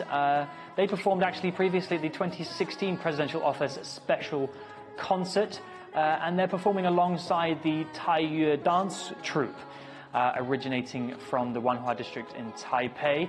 They're called the Taiyue group because they are comprised of folks from Taiwan, that's the Thai, and from Vietnam, which in Mandarin Chinese is Yunnan. So the Taiyue dance group. They are national championship winners, the Ministry of Education's new immigrant dance competition in 2022 and 2023. New immigrants there, referring to the newest wave of migrants into Taiwan, a lot of them from Southeast Asian countries like Vietnam and Indonesia. The idea of this dance troupe to unite new immigrants with the local population and move Taiwan forward. Actually, earlier this year, a new government program was set up to help new immigrants settle into Taiwan by providing things like translation services and help settling into society. And the blinders there on stage singing. A lot of opportunities in Taiwan for people with disabilities.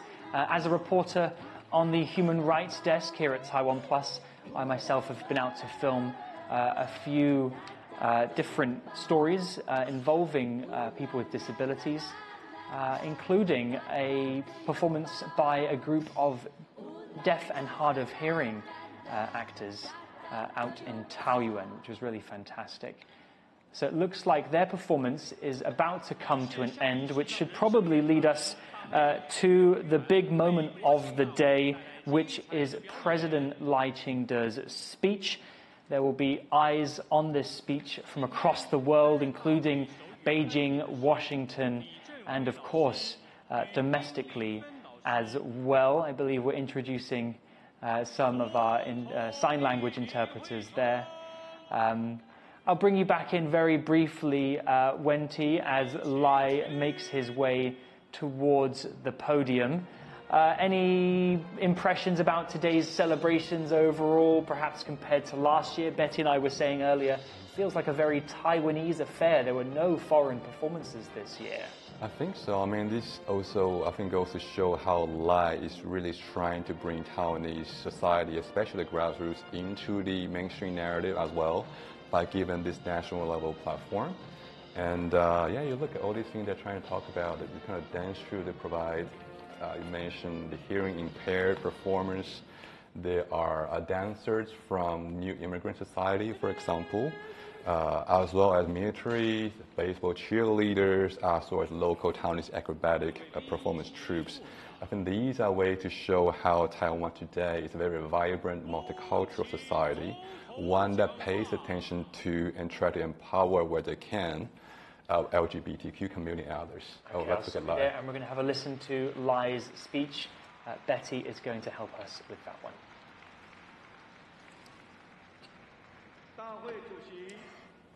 National Day Celebration Chairperson Han Kuo-yu, Vice President Bi-khim Hsiao, Premier Zhou Rongtai, Prime Minister of Tuvalu Fileti Teo and Madam Tusaka Teo, heads of delegations from diplomatic allies and friendly nations, distinguished guests from home and abroad, and my fellow citizens here in person and watching on TV or online. Good morning. President Lai is saying good morning in different dialects, in Hakka, in Taiwanese, and in indigenous language. Today we gather here to celebrate the birthday of the Republic of China.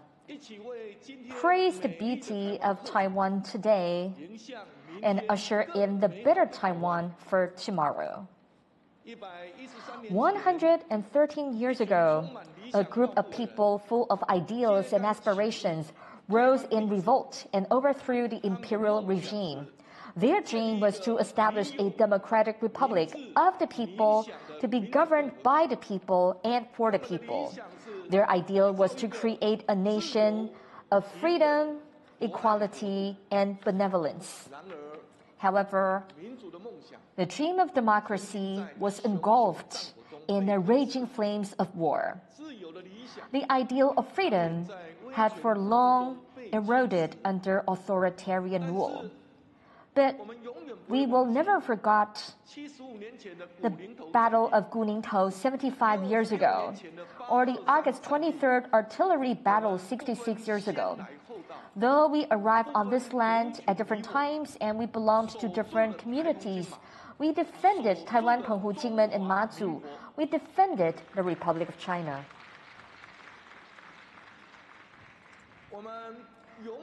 We will never forget the Kaohsiung incident 45 years ago, or wave after wave of democracy movements. Again and again, people who carry the dream of democracy and the ideal of freedom, through valiant sacrifice and devotion, gave their lives to open a door to democracy. Over more than a century, the people's desire to master their own destiny has finally been fulfilled. My fellow citizens, though the Republic of China was driven out of the international community, the people of Taiwan have never exiled themselves. On this land, the people of Taiwan toil and labor, but when our friends face natural disasters or unprecedented pandemic, we do not hesitate to extend a helping hand. Taiwan can help is not just a slogan. It is a movement by the people of Taiwan to cherish peace and do good for others. In the past, our people going out into the world equipped with only a briefcase sparked Taiwan's economic achievements. Now, Taiwan's chip technology drives the whole world and has become a global force for prosperity and development. The people of Taiwan are diverse and they are fearless. Our own Nymphia Wind is a queen on the world stage. The people of Taiwan are truly courageous. Ling Yueting, a daughter of Taiwan, is a queen of the boxing world.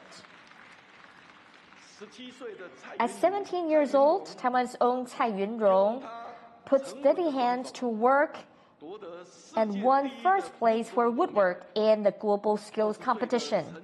Chen Si-yuan, at 20, took first for refrigeration and air conditioning, using skills passed down by his father. A new generation of made in Taiwan youth is putting a new shine on an old label. I want to thank generation after generation of fellow citizens for coming together and staying together through thick and thin. The Republic of China has already put down roots in Taiwan, Penghu, Qingmen, and Matsu. And the Republic of China and the People's Republic of China are not subordinate to each other. On this land, democracy and freedom are growing and thriving. The People's Republic of China has no right to represent Taiwan. The 23 million people of Taiwan, now more than ever, must reach out our branches to embrace the future. My fellow citizens, we have overcome challenge after challenge. All along, the Republic of China has shown steadfast resolve, and all along, the people of Taiwan have shown unwavering tenacity. We fully understand that our views are not all the same, but we have always been willing to accept one another. We fully understand that we have differences in opinion, but we have always been willing to keep moving forward hand in hand. This is how the Republic of China, Taiwan, became what it is today.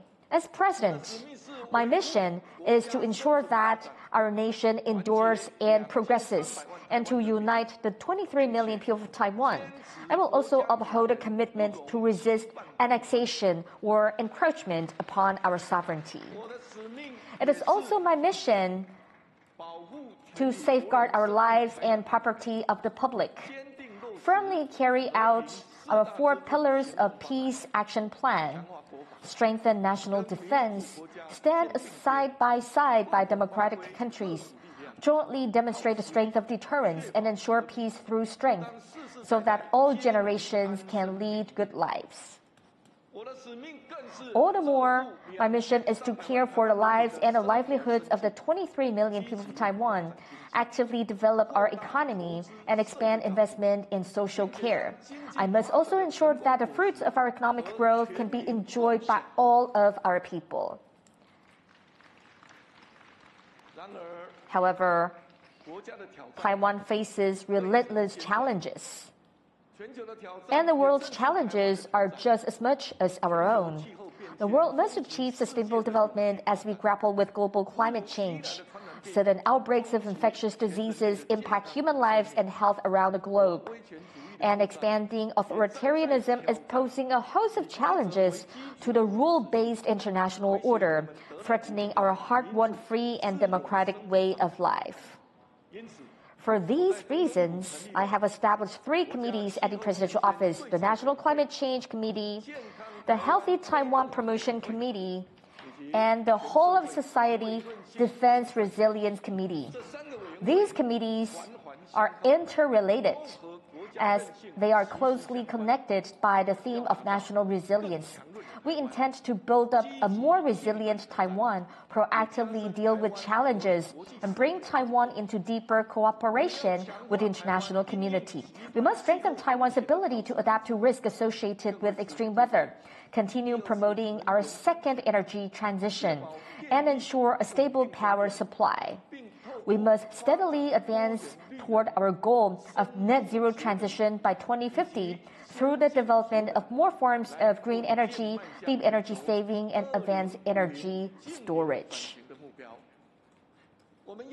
In terms of health, we must effectively fight the spread of global infectious diseases and raise the population's average life expectancy while reducing time spent while living with illness or disability. We must achieve health equality so that people are healthy, the nation is stronger, and so that the world embraces Taiwan.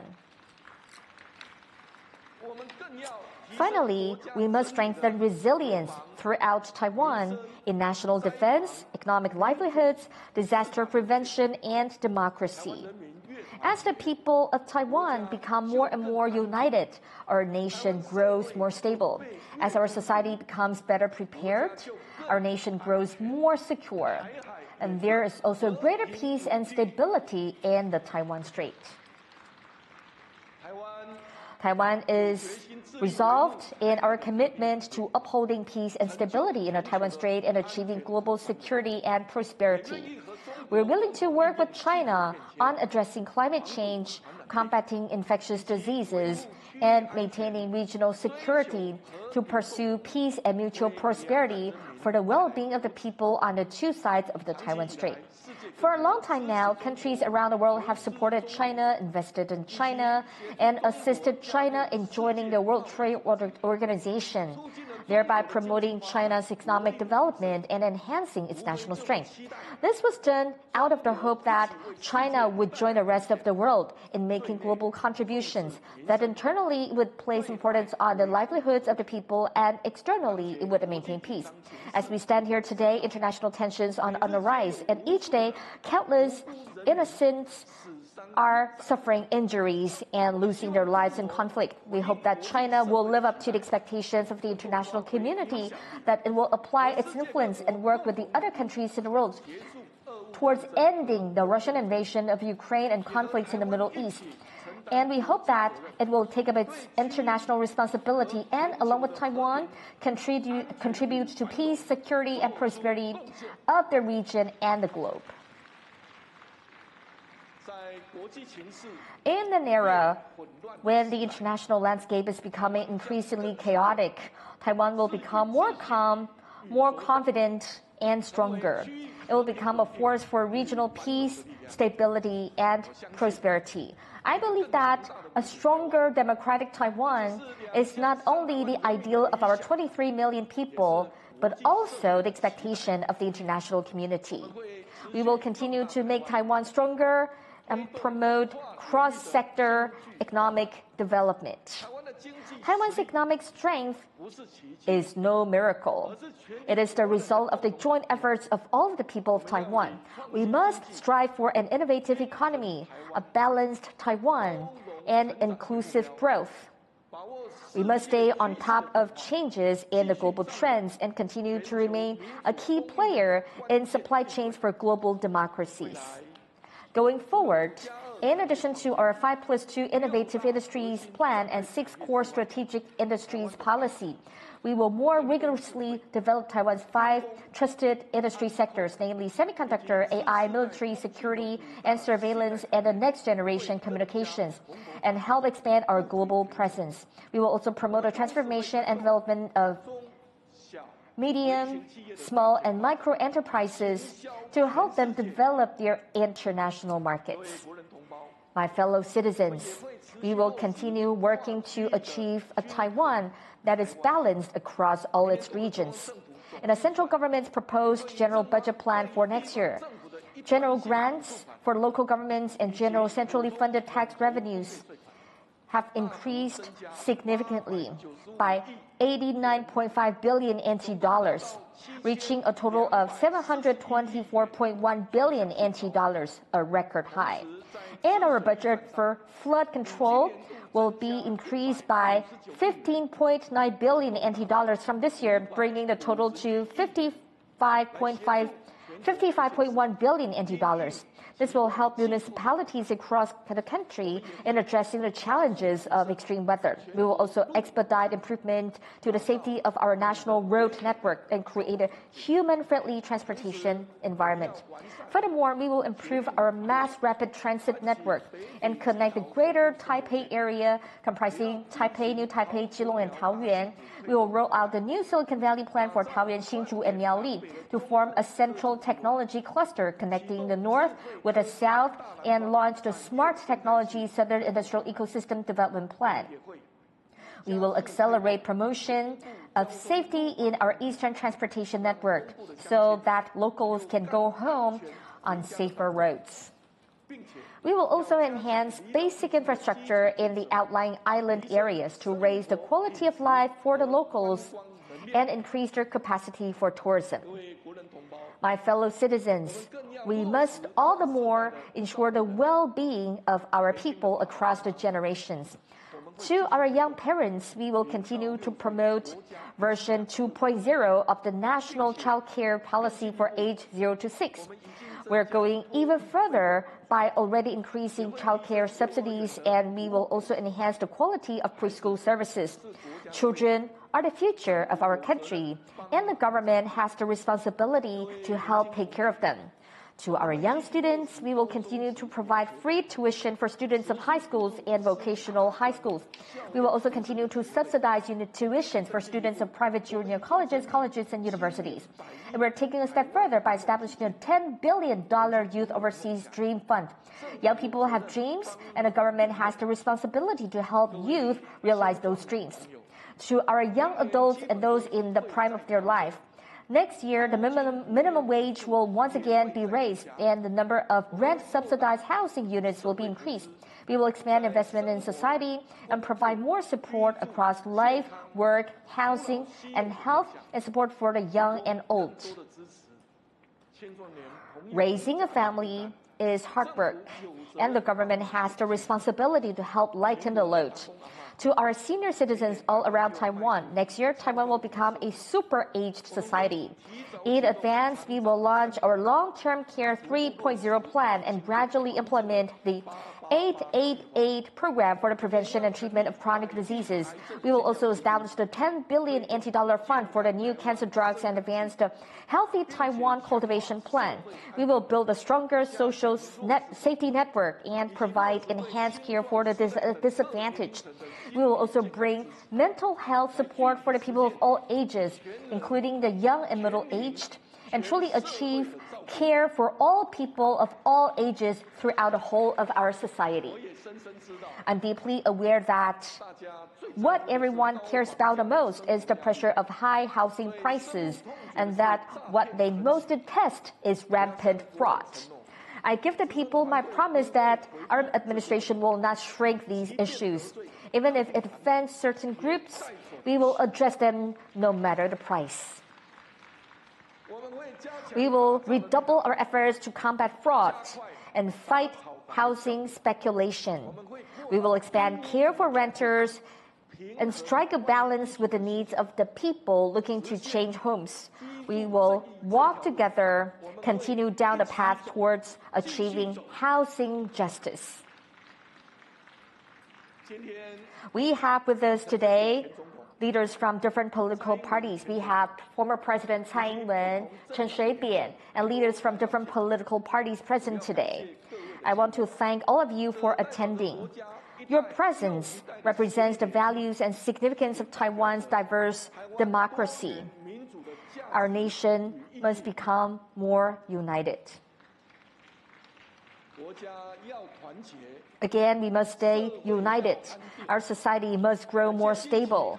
I want to thank Legislative Yuan President Han Kuo-yu and Premier Zhou Rongtai for recently initiating cooperation among the ruling and opposition parties to facilitate discussion among the ruling and opposition caucuses.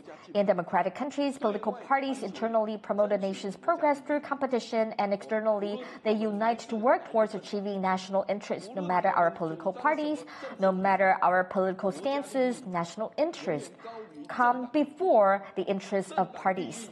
And the interests of parties can never take precedence over the interest of the people.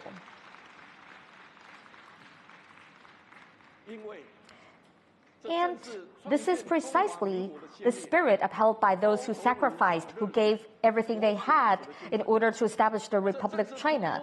This is the lesson we take from our predecessors who, generation upon generation, overcame authoritarianism and sacrificed and devoted themselves to the pursuit of democracy.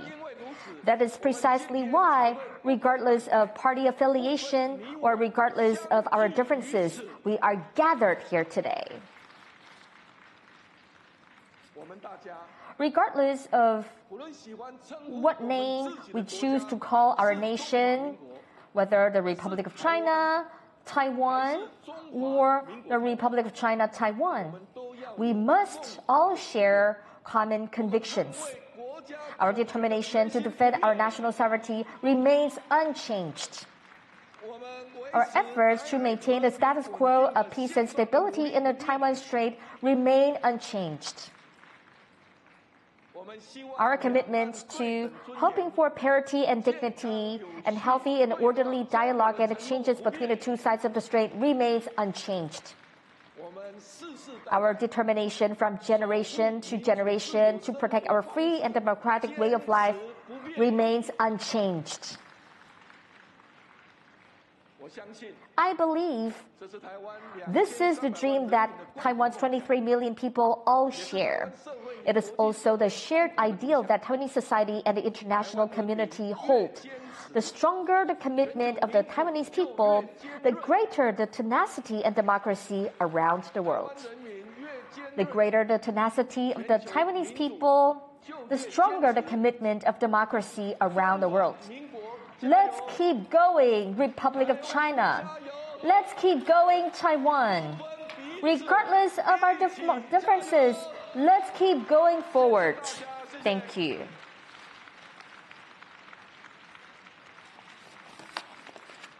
Well, that's the end of President Lai Ching-te's National Day address. Quite a lengthy speech there. Thank you, Betty, for that. Always a pleasure. Interpretation, excellently delivered. Wow, what a speech. A lot to pick apart with that one. We have Wen-Ti here with us, so definitely we're going to ask our experts to share with us his insights regarding President Lai's first ever National Day address. I think there's quite a few interesting points, right? Yeah, I mean, so many things. Where do I even start? Where to begin? So, what's your first impression of the speech? My first impression is that he talks a lot about status quo and no change. And I think that's largely as predicted, that he wants to make people feel like even though Taiwan may have a new government in place now, the broader contours of Taiwan's founding principle, as its broader policy directions, are going to be steady, predictable, and ones that other countries, partners, and friends around the world have been used with and find largely to be working. I think that's a broader idea, that status quo, no changes. And especially in the final part, he used the parallel sentences. A lot of things remains unchanged, unchanged, like multiple times, showcasing the conviction of all of the people in Taiwan, like maintaining the status quo and peace and stability and prosperity. I think so, yeah. I mean, what did he talk about? He talked about Taiwan's commitment to sovereignty remain unchanged, that Taiwan's commitment to Taiwan Straits peace and security remain unchanged, about how his door to cross-strait dialogue still is open, and he wants that continued commitment to having healthy, orderly dialogue with China. He wants to talk with Beijing on the healthy, orderly fashion on the basis of equality and mutual respect. So, I mean, it still sounds like a conditional yes approach to Beijing to me. That is, he's happy, willing, and proactively want to find ways to talk things out with Beijing rather than having firewall around the world that's concerning everybody, right? So I think that's a broader idea that he's definitely not one of those radical provocation kind of figure that sometimes Beijing's voices may try to portray him as.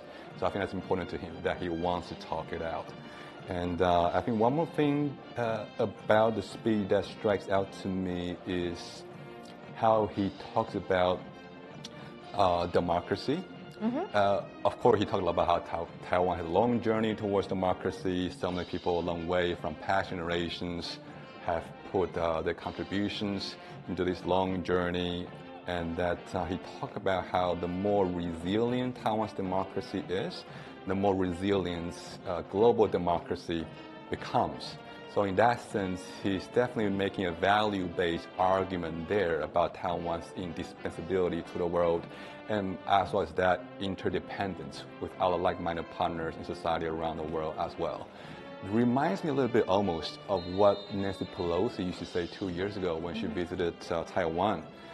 She said she visited Taiwan for the same reason why she visited Ukraine, which is that these are societies on the front line of global democracy, and therefore there's interest in helping to support societies like that as a way to further consolidate democratic norms around the world, even in the face of different ideological challenges. We talk about that kind of interdependency there of Taiwan and the rest of the international community. What form does that interdependency mostly take? Is it, as Lai mentioned, the chip production? That's definitely one factor for sure. Economic form. I think in his speech he talked about how he set up 3 presidential office level commissions about resiliency, promoting health, and there's one other figure that will come back to me. Like climate change, for sure, yes. So, yeah, I mean, all these are factors, I think, where he tried to talk about how Taiwan can help. Is a new organizing slogan for Taiwan's international outreach these days. Certainly, Taiwan had a long journey from a more developing, underdeveloped society to today a much more vibrant and robust economy. Semiconductor being a major issue, of course, for Taiwan, how Taiwan makes something like 90% or so of the most high-end semiconductors chips in the world. These are kind of technology that's essential for the functioning of contemporary 21st century economy around the world, as we all know. So in that sense, he's also making a case that, yes, Taiwan is important to the supply chain integrity and functional global economy, but also that Taiwan is committed to doing its own fair share into making sure that the resiliency of Taiwan's semiconductor and other economic sector remained with high level integrity in the face of natural disasters, other geopolitical risk factors, and all that. Again, that's how Taiwan is making sure that the world's economy stays well and functioning.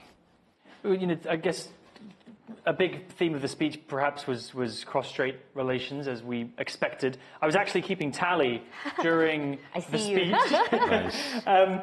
48 times the word Taiwan, roughly. I might have missed 1 or 2. Right. 48 times the word Taiwan was mentioned, 12 times the Republic of China, and 2 times he mentioned People's Republic of China, and then 5 times China. So 48 mentions of Taiwan, 12 of the Republic of China. Does that also tell us a anything? few times Republic of China, Taiwan. Yes, like he talked combined. about like whatever you want to call the name of the country, whatever you like. So there are different combinations. Yeah, can we look into that? Is there anything to look into there at all with the frequency of naming? Yeah, I guess it's trying to balance both the fact that Taiwan's polity is named Republic of China, ROC, as well as the fact that the bulk of ROC today really exists on Taiwan as well as surrounding islands, of course. So in that sense, trying to pay nods to both lineages in that sense. Well, lineage and reality. But I think toward the very end of the speech, you made a point about whether you call this entity Taiwan, Republic China, or Republic China Taiwan. It's all the same thing, and these are all the kind of society that we all are committed to and love, and you can unite around. So that kind of reminds me of that quote from Shakespeare, right? When he said, is it a rose by any other name would be just as sweet. Right. Right. So whatever you call this place, it is still this place, yes. Right? It means that you cannot deny the fact that the ROC has been in existence for a long time. Mm-hmm. So we talk about whether the people, we have never been in exile, we are always here, so there's no way for you to change the fact. I would like to draw your attention to one interesting part, because Benti, you talk about Ukraine, like the reference to Nancy Pelosi. In President Lai's speech, he also talked about Ukraine and also the Middle East. But what he said is that he called upon China to exert its role in the international community. Maybe China should do something to help put an end to the Russian invasion of Ukraine as well as the conflict in the Middle East. How do you see that? Why would President Lai talk about that?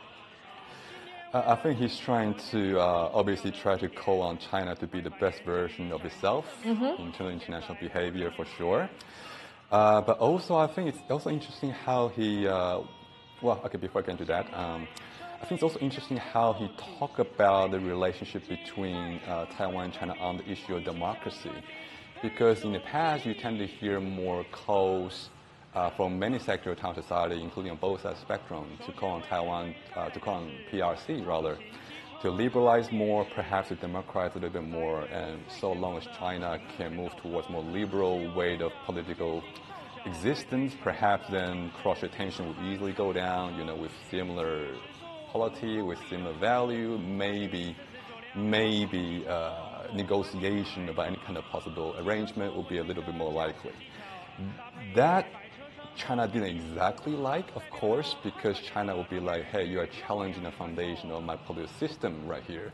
And indeed, you see President Biden and President Xi Jinping 2 years ago at the Bali summit after G20, when Biden committed to the 5 no's, or 四不一美意 in Chinese, including that Biden pledges to not seek to change PRC's political system.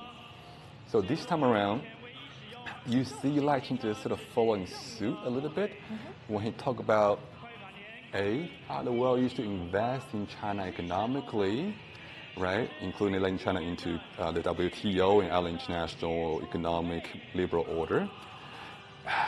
But then he talked about what's the objective of that. He talked about the objective then was to do it in the hope that China would make more global contributions, that China would be living up to the expectation of international community, e.g. on Ukraine, for example. He didn't link it to people invest in China economically in the hope that you'll be more, a bigger middle class, maybe there'll be more call for liberalization and political democracy and all that. He didn't quite go there. So you see Lai, in that sense, trying to get closer to American narrative on China these days, which is not openly, directly challenging the Chinese Communist Party's political system. So you see that. I think if I were Lai's speechwriter, I would see that as potentially maybe a way to tell Beijing, hey, I'm not touching a red line right here, right? I'm not a troublemaker the way you might see me as. So in that sense, Lai is probably also signaling to other, I would imagine, American as well as international friends in other countries that Lai is sticking with the team here, and that there is massive discipline in terms of red lines that Beijing may have on the polity of PRC issue right there. Yeah, going back to the remains unchanged part, which came right at the end there, that kind of moniker, I think, really driving home that point. Beijing views Lai as this kind of, as the separatist is the word that they used. And maybe this is Lai trying to pull back ever so slightly. He mentioned a few times that the international community is kind of watching, right? China and also Taiwan. Do you think that's Lai's way of kind of subtly reminding China that, hey, the global community has certain expectations of you that you're not living up to?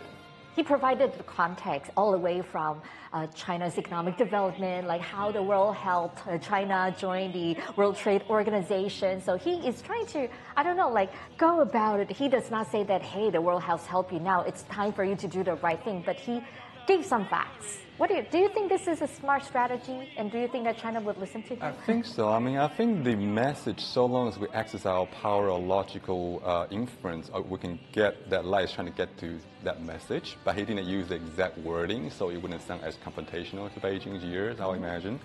So, yeah, and I think Lai sort of concluded on that section on a note that the interest from the international society, including Taiwan, is to change China's behavior more than changing China's political system. So in that sense, calling on Beijing to listen to the better angels of Beijing's nature when it comes to international behavior, including playing perhaps a more proactive role, peacemaking role on Ukraine and other international hotspot issues as well. He also linked a little bit to the regional security dimension a little bit in his speech as well, that we may or may not get to a little bit later. But again, he's trying to say that Taiwan is committed to playing a positive role in maintaining regional security, in major part by making sure that Taiwan will never rock the boat on Taiwan issue, and that Lai's government will continue to be committed to maintaining the status quo and the peace and stability of the Taiwan Strait. Again, process quo, pragmatic player who is not trying to cause anybody any additional burden more than is necessary. That's completely counter to what Beijing is constantly accusing Lai of being confrontational and dangerous for cross-strait relations. What more can Lai do to convince Beijing that he is willing to reach out a hand and is open to communication? Yeah, I mean, Lai is really trying to tell Beijing over and over that my door is open. Let's just chat. And the only thing is that that's chat on the basis of dignity and mutual respect here. So rather than chatting on the political foundation that's unilaterally dictated to by Beijing alone.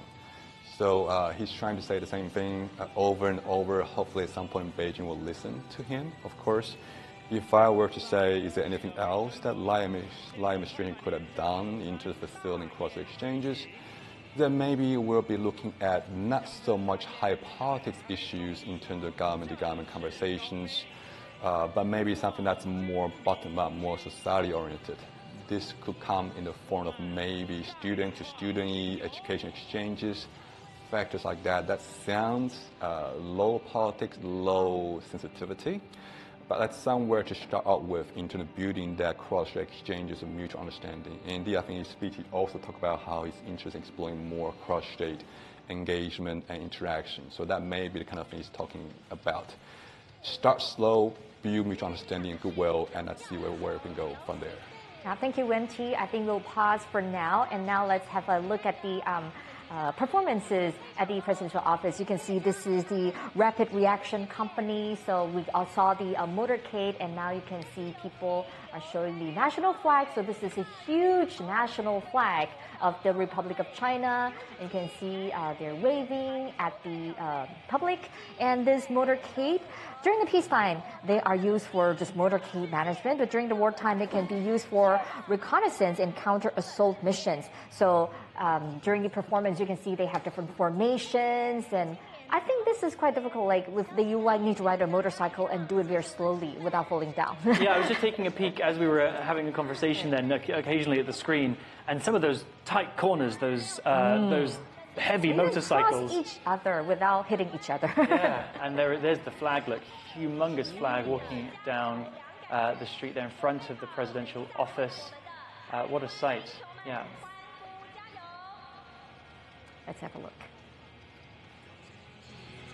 Oh, these are the Olympic medal winners. There they are, Taiwan's Olympic athletes on part of the motorcade there. That was Lin Yuting in that vehicle there. One of the biggest stories of the year, not just in Taiwan, but internationally. Right, and she was also mentioned by President Lai as the daughter of Taiwan. That's right. Overcoming the challenges because she was accused by J.K. Rowling, the writer of Harry Potter, saying that, well, this is not a lady, she's a man. But actually, that's just simply not true. Yeah, a huge controversy. Ended up taking home gold. in boxing, Lin Yuting, but alongside another boxer, there were accusations that they were not in the right category gender-wise. But of course, the Olympic Committee eventually ruling that they were, in fact, eligible to compete. We're so proud of her, like overcoming huge pressure and this controversy, winning the gold for Taiwan. One of 2 golds this year. Yes, and what's the other one? The other one was badminton men's doubles, I believe, and I remember because the reaction from around Taiwan and across Instagram, everybody was just exploding with joy. That's Li Yang and Wang Qilin, Lin Yang pair, right? Big speed pair. They won gold in the last Olympic Games in Tokyo.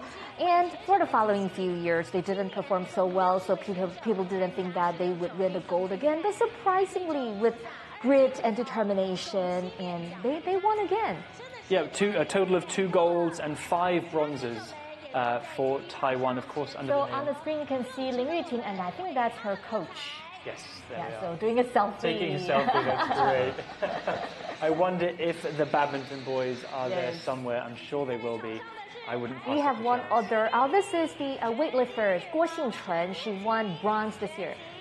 Taiwan typically does pretty well in weightlifting categories. Last time, Guo Xingchen won gold for Taiwan in Tokyo. There's Lin Yuting again, waving to the crowd, becoming somewhat of a national hero. And some other winners, these are the boxers. Taiwan, of course, competing under the name Chinese Taipei at the Olympics due to pressure from China. Also taking home 13 medals at the Paralympics. That was 13 para-athletes earning 5 medals, 3 silvers and 2 bronzes. Really so proud of them. In Paris, yeah. And now Taiwan is actually trying to pay greater attention and allocate more budget for sports development. Or you can see these young athletes. They're from the Guishan Elementary School Little League baseball team. So the team was established in 2002, and they're the most successful team in major domestic competitions. And they have won the 2011 Pony League World Championship and the 2014 U12 Asian Cup Championship. The next generation, perhaps, of Taiwan's top baseball players. Taiwan does very well in international competitions in baseball. So, Wendy, do you watch sports? Yeah, I mean, baseball, basketball, ping pong, I mean, these are very popular sports in Taiwan society, of course, and you see quite a number of athletes being represented. Now you see people are showing the towel, right? To show you. Glorious moments.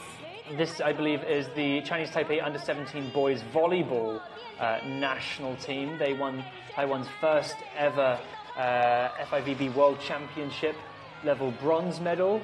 And I think coming behind them are the girls Under-17 volleyball national team as well. People are just cheering for them. Rolling under the confetti there. Taiwan really has a love affair with its sports. Really a really sporty country. I think that the baseball influence is probably from the American side. And also from Japan. And Japan, of course. Japan and America. Here we are. And all the athletes coming past. Past and future athletes of Taiwan waving their flags. And now you can see these are the winners for the 47th World Skills Competition, also mentioned by President Lai in his National Day address. So totally, they have Taiwan secured the 4th place at the 2024 World Skills Competition in Lyon, winning 2 golds, 3 silvers, and 10 bronzes, and 28 medallions of excellence. So Taiwan, for a while, actually, we didn't pay so much attention on vocational training, but actually that's a very important part of our education. So by encouraging the young people to join the competition, they need to sharpen their vocational, or you can say professional skills, and they won out. They did so good in the international competition. Excellent. I think let's bring it back to the studio. We can follow up with some more questions about Lai's speech and what we saw in that. You mentioned there that Lai mentioned a few kind of national heroes. Yes, I think it's really interesting. Lai mentioned Nymphia Wind, who won the drag race on RuPaul's show, and also Lin Yuting, and also the winners. What's the significance of mentioning these names?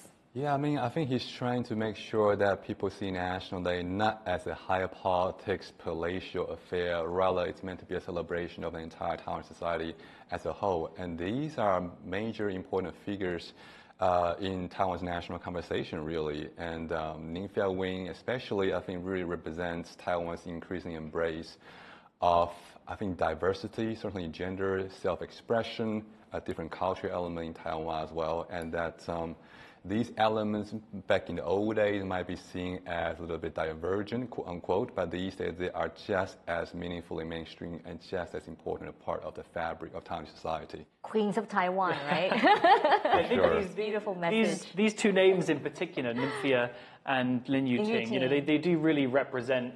They're two of the biggest names from Taiwan internationally now, arguably becoming some of the most famous Taiwanese people across the world. And like you said, you know, Taiwan leading the way in Asia in particular in terms of its LGBTQ+ rights. I was at Pride. Pride is coming up at the end of the month. I was there last year at the march reporting for TaiwanPlus, and Lai turned up and gave a speech at Pride. I think he was one of the highest-ranking politicians at the time. He was vice president. One of the highest-ranking politicians to ever attend Pride and make an official speech. Nymphia, a good friend of mine, actually, I saw her first performance. Yeah, so envious, man. Love her. I'm a huge she's fan. fantastic. And when the community, it was revealed that she was going to be on the show, it was a really fantastic moment for the community and also just the LGBTQ+ movement in general. And you know, Asian, exposure for Asian performers on the international stage. It was a huge moment. So, yeah, glad that Lai brought those names in. Yes. Now I would like to shift our focus to a different topic. I remember in President Lai's inaugural speech, he did extend an olive branch to China, saying that he looked forward to seeing more cross-strait cooperation in students exchange and tourism, which until now we haven't seen that much of interaction. And in the National Day address, he also talked about he would love to see cross-strait cooperation in fighting against infectious diseases and cooperation on climate change. What do you expect would be the response from China? I think that's the friendly gesture made by President Lai, right? He really wants to cooperate with China on these issues. I think so, yeah. I mean, Lai even today still talk about how he wants to see more exchange happening between the two sides, including on both functional as well as just generally tourism, education, these kind of exchanges that really are important for building goodwill and understanding between the two sides as well. So that nobody become prone to worst case scenario of thinking about each other or demonizing each other. I think these are important things to do. And I think what Lai sometimes, the reason why you see Lai talk about this repeatedly is, of course, because the progress exactly hasn't quite been as satisfactory. And that's one area in which I think we see Beijing trying to, let's not say weaponize, but Beijing trying to utilize these tourism and student exchanges as a way to create bargaining chips vis-a-vis Taiwan, whereby, hey, if Taiwan, you behave or say things in a way that Beijing likes, then maybe I'll open up exchanges on tourism and education towards Taiwan a little bit more. So you see them doing it in a very peaceful manner, but that politicization of these goodwill building interactions may not be in the best long-term interest of relation between the two sides. So in reality, do you foresee any concrete cross-strait exchanges? Let me put it this way. Well, imagine it will happen, but it will happen in a very gradual, piecemeal manner. I think if you can skin the cat 10 times, you don't want to give it all away in one go. So you see Beijing, I think today, well, not today exactly, but I mean, sometimes you see Beijing may announce, hey, I'll open up tourism from one particular Chinese province towards one or two or a few Taiwanese-specific counties that may be a little bit more to Beijing's liking, for example. So you see them gradually doing this thing, and that's also a way, of course, a way to do bargaining chip management, but not the best thing for cross-strait goodwill. So I would also like to follow up on the question, Regarding, we have talked about the climate change, and also President Lai has mentioned that there will be a new committee addressing climate change, and also I think during President Tsai's administration, the DPP government already expressed its determination to achieve net zero by 2050, and President Lai follows suit, so by continuing the same thread. What's the prospect for Taiwan's net zero pathway? It's going to be a challenge for sure. I mean, on the one hand, of course, President Lai talks about Taiwan can help, under which umbrella I think climate change as well as broader commitment to energy transition is definitely an important and meaningful part of that. As to net zero, I think it's good to have the aspiration, and you have to aim high in order to get anywhere near it to start out with, right? So I think Taiwan is making progress towards it. Indeed, if you go to central Taiwan, you go to places like Taichung, Miaoli, for example, and its vicinity like Zhanghua, you see a lot of windmills. Those are signs that Taiwan is trying to move towards more wind energy, solar energy, and other renewables as well to make its contribution towards net zero. Of course, Taiwan is an island, so sometimes there will be other challenges you have to face into the managing its energy independence, into having stable supply of other sources of energy, and balance that against Taiwan's own energy as well as security needs. So these are challenges that I think Lai will have to figure out how to best optimize and face. Big challenges for Lai ahead. Let's go back now to the celebrations outside the presidential office. Here we've got various performance groups, including from Hualien County Government, the Alefis Culture and Art Troupe, and some other performance groups from the Hakka Affairs Council. These are all performance groups consisting of various indigenous groups from across Taiwan. We can see them performing in their traditional garb and performing some of their traditional moves. Let's take a moment to appreciate this scene.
Welcome back. As a reminder, you're watching Taiwan Plus. It's our live coverage of the 113th National Day of the Republic of China. You're here with Reece Ayers and Betty Chen, and our guest, Song Wen-ti.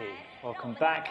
Let's continue discussing about Lai's speech and any potential reactions that we're expecting. Let's focus first, I guess, on China. Wen-ti, what do you expect in terms of a reaction, both perhaps verbally and maybe any kind of action around Taiwan? So you're not going to get the most positive reaction from Beijing for sure, no matter what Lai says. So I think if we go through a diagnostic about what tools are available in Beijing's toolboxes, chances are Beijing is going to use just about all of them. So to start out with, you're going to expect some kind of rhetorical censure from Beijing, most likely criticizing various aspects of Lai's speeches. You may also see some level of targeted economic sanctions against specific individuals or entities who Beijing deemed to be sympathetic to Lai's position on cross-strait. And then in addition to that, chances are you'll see very visual display of Beijing's displeasure that may come in a form of be it military exercises in days to come, be it more testing of ballistic missiles in waters near Taiwan or perhaps beyond. So those are three things. If I were to add a fourth element, that could potentially be diplomatic.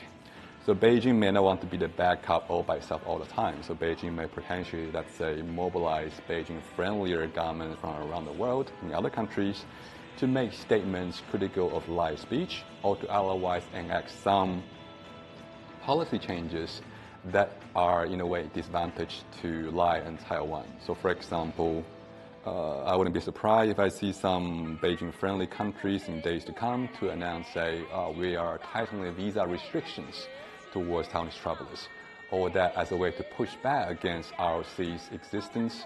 Maybe some country will start recognizing Taiwan's passports, for example, and maybe they'll get Taiwanese travelers to try to get some kind of travel document from the Beijing side. So all these are, I think these are four things: rhetorical censure, military displays, economic sanction, and perhaps diplomatic, the front building in that sense. One more thing, in an inauguration speech, President Lai talked about both sides of the Taiwan Strait do not subordinate each other, and this time he mentioned it again. What's the expected response? So Beijing won't like it, but Beijing will pretend to dislike it more than it really does.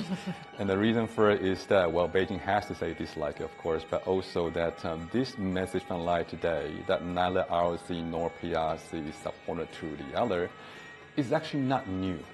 In your opinion, is it provocation, or is he just telling the truth? I think at some point, by repeat reference to it, he has the effect of gradually normalizing it over time. So that's why I think Beijing's pushing back. The first time, it sounds, ooh, this is really harsh. But, the more he talks about it, it seems like, it's part of his narrative. Yeah, that's the thing about norm and precedent setting, right? You shift the overturn window, the window of acceptable/normal rhetoric over time, and I think that will be a fact. And in that sense, obviously, people remember Lai saying back in May 20th, which was his presidential inaugural speech. He said something similar back in May, but if you really go further back, Lai didn't even start this. You can at least trace it back to 2021, the National Day speech by President Tsai Ing-wen at the time, who also said, as part of her 4 commitments, that also she thought PRC and ROC are not subordinate to each other at all. So in that sense, this is a continuous thread of conversation statements from the Taiwanese side, and at some point Beijing will never accept it per se, but Beijing may get a little bit more used to it than it used to. So I have a different question. This time we talk about, in the very beginning of the show, that the ruling party, the president, comes from the DPP, and the legislative yuan, our Congress or Parliament, is held by the opposition, the KMT, and also with a coalition of the TPP. And this time, the organizing committee chair is Han Kuo-yu, and in President Lai's speech, he publicly praised Han on several occasions, thanking him for his contribution and his efforts, and also thanking him for leading a united coalition with the Premier Zhuo Rongtai. So, how do you expect the KMT or people from the TPP, these people from the opposition party, to respond to Lai's speech? I mean, I think it's probably smart for Lai to begin with not to the symbolic figurehead for the opposition in Taiwan today, especially now that Lai's party has minority in the legislature. And so in that sense, it's probably a smart move for Lai. Also, of course, National Day is a big occasion. You want people to be in positive rather than acrimonious sentiment, so that's sort of the right thing to say. In terms of how the opposition will react, I mean, we've already seen the past KMT President Lai Ching-te, deciding against attending the ceremony today. So that may represent opinion for some part of the opposition at large. In terms of what KMT is going to react, moreover, well, I mean, KMT will be saying that most likely that they expect even more conciliatory messaging from President Lai, that perhaps Taiwan, it would be wise from KMT's perspective for Taiwan to extend it even more olive branches, to avoid topics of tension with Beijing. So that's kind of thing you expect. So I'll imagine KMT will be slightly ambivalent. On the one hand, they are happy that Lai, as DPP president, is giving a nod to RC a lot more and to be in recognition of the legitimacy of the system. On the other hand, they also don't want Lai to then get a chance to appropriate the RC label, because that's going to make it a challenging political situation for party politics in Taiwan, especially for KMT opposition. We're going to take another quick break just now, but do stay tuned as we'll be back with more analysis of the day's events and, of course, of Lai's big speech.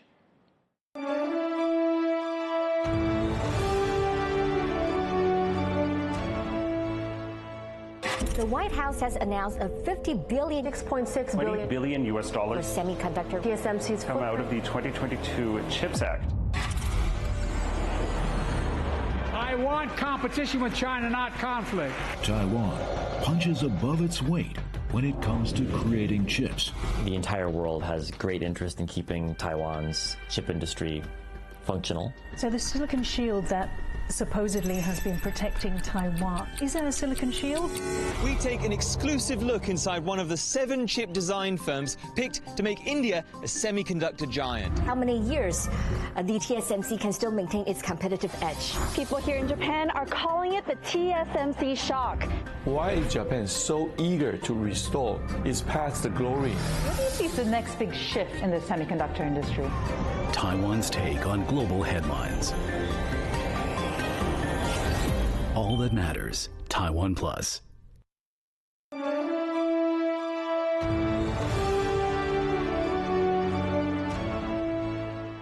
Welcome back. You're watching the TaiwanPlus National Day Special. I'm Reece Ayers. And I'm Betty Chen, coming to you live from Taipei on our 24-hour TV channel here in Taiwan. So now we are going to take you to the performances in front of the presidential office. You can see that's the performance by the Hakka Affairs Council. They have singers and dancers, and you can see lovely mascots again. More balloon mascots. I'm a big fan. Right. And they're singing in the Hakka language. Hakka is one of the, you can say, the ethnic groups here in Taiwan. So the name Hakka actually means they're like guests. So in the past, they lived in central and northern China, all the way moved down to the south and relocated to Taiwan. They account for a large percentage of the population here. Right, in Kejia, in Yes, Chinese, Kejia, meaning exactly. kind of meaning the guests, right? So we can see these Hakka elements, whether it's the floral cloth or the way they're dressed or their dances and the music, it's all Hakka. Yeah, we've got a blend of dance, martial arts, traditional arts, and of course those big balloon folks as well. Love those. Hakka and Hokkien, what's the difference? I think for our international viewers who might not be familiar with Taiwan's kind of demography, right? What would be the difference between Hakka and Hokkien? In Chinese, Mandarin Chinese is Fujian. So when we're talking about people here in Taiwan speak the Taiwanese dialect, mainly they refer to the Fujian or Hokkien dialect. So meaning coming from the province of Fujian. But Hakka can come from like multiple different provinces of China. So for me, I'm like half Hakka and half Taiwanese because my father's Hakka and my mom is from, like her ancestors came from Fujian. And there are also populations of Hakka and Hokkien people in other parts of the world as well. Yes. And coming up probably after this performance, we've got some of the indigenous performers. We'll be watching those a bit later. But for now, let's get back to our guest, Wen-ti. More from you, please, about Lai's speech and more about some reactions, perhaps. We've talked about how Beijing is likely to react and the KMT. The TPP, are they worth talking about given the state that the party's in at the moment and their reaction? Just a background, the chairperson now is under arrest. That's right, yeah. Ko Wen-je, who ran for president. Former mayor and also former presidential candidate for the 2024 presidential election. Yeah. He was very, very influential, but due to some scandals and embezzlement, now he is in detention. He's in detention. He was the leader of the party, and so that kind of leaves that party's future up in the air ever so slightly. Is there any kind of reaction we're expecting from the TPP, or will they fall in line with the KMT? Well, just first of all, point I think about Hakka as well. I think Hakka obviously is an important part of Taiwanese society, making somewhere in the neighborhood of 15% of population or so. So by paying a nod to Hakka community, I think it's a good move, of course, to make sure all elements of Taiwan are recognized at this occasion. But also Hakka is a gateway to Taiwan building connection with overseas Chinese-speaking community around the world as well, because Hakka are such a big part of Chinese, Malaysian, Singaporean, as well as many other places around the world as well. So in that sense, it's one way to extend the outreach to overseas Chinese community and Chinese-speaking communities around the world as well. So that's the Hakka point. On the other subject you raised, TPP reaction to Lai's speech. Well, you sighed. Yeah, it's going to be a tough question for them and for me as well. But for TPP, obviously, it's part of the opposition, and we know that the founding chairman of TPP, Ko Wen-je, is currently in prison at the moment. And so TPP reaction to the imprisonment of its chairman is that it's a politically motivated persecution, that the system is not as apolitical as it should be. Therefore, they frame it largely as an issue of political persecution. That, by extension, means that TPP at the moment is not has questions about the legitimacy of the political establishment, so to speak, including judicial establishment. So that will mean that TPP politically will likely align itself ever more closer to the opposition coalition at large. And indeed, if anything, TPP may be even more likely to express opposition at every juncture against the DPP, including President Lai, even more so than the KMT. In that sense, whereas if we go back to January, people expect that in the party politics of a three-party era, you expect TPP being the third party trying to be the swing vote, if you will, between DPP versus KMT.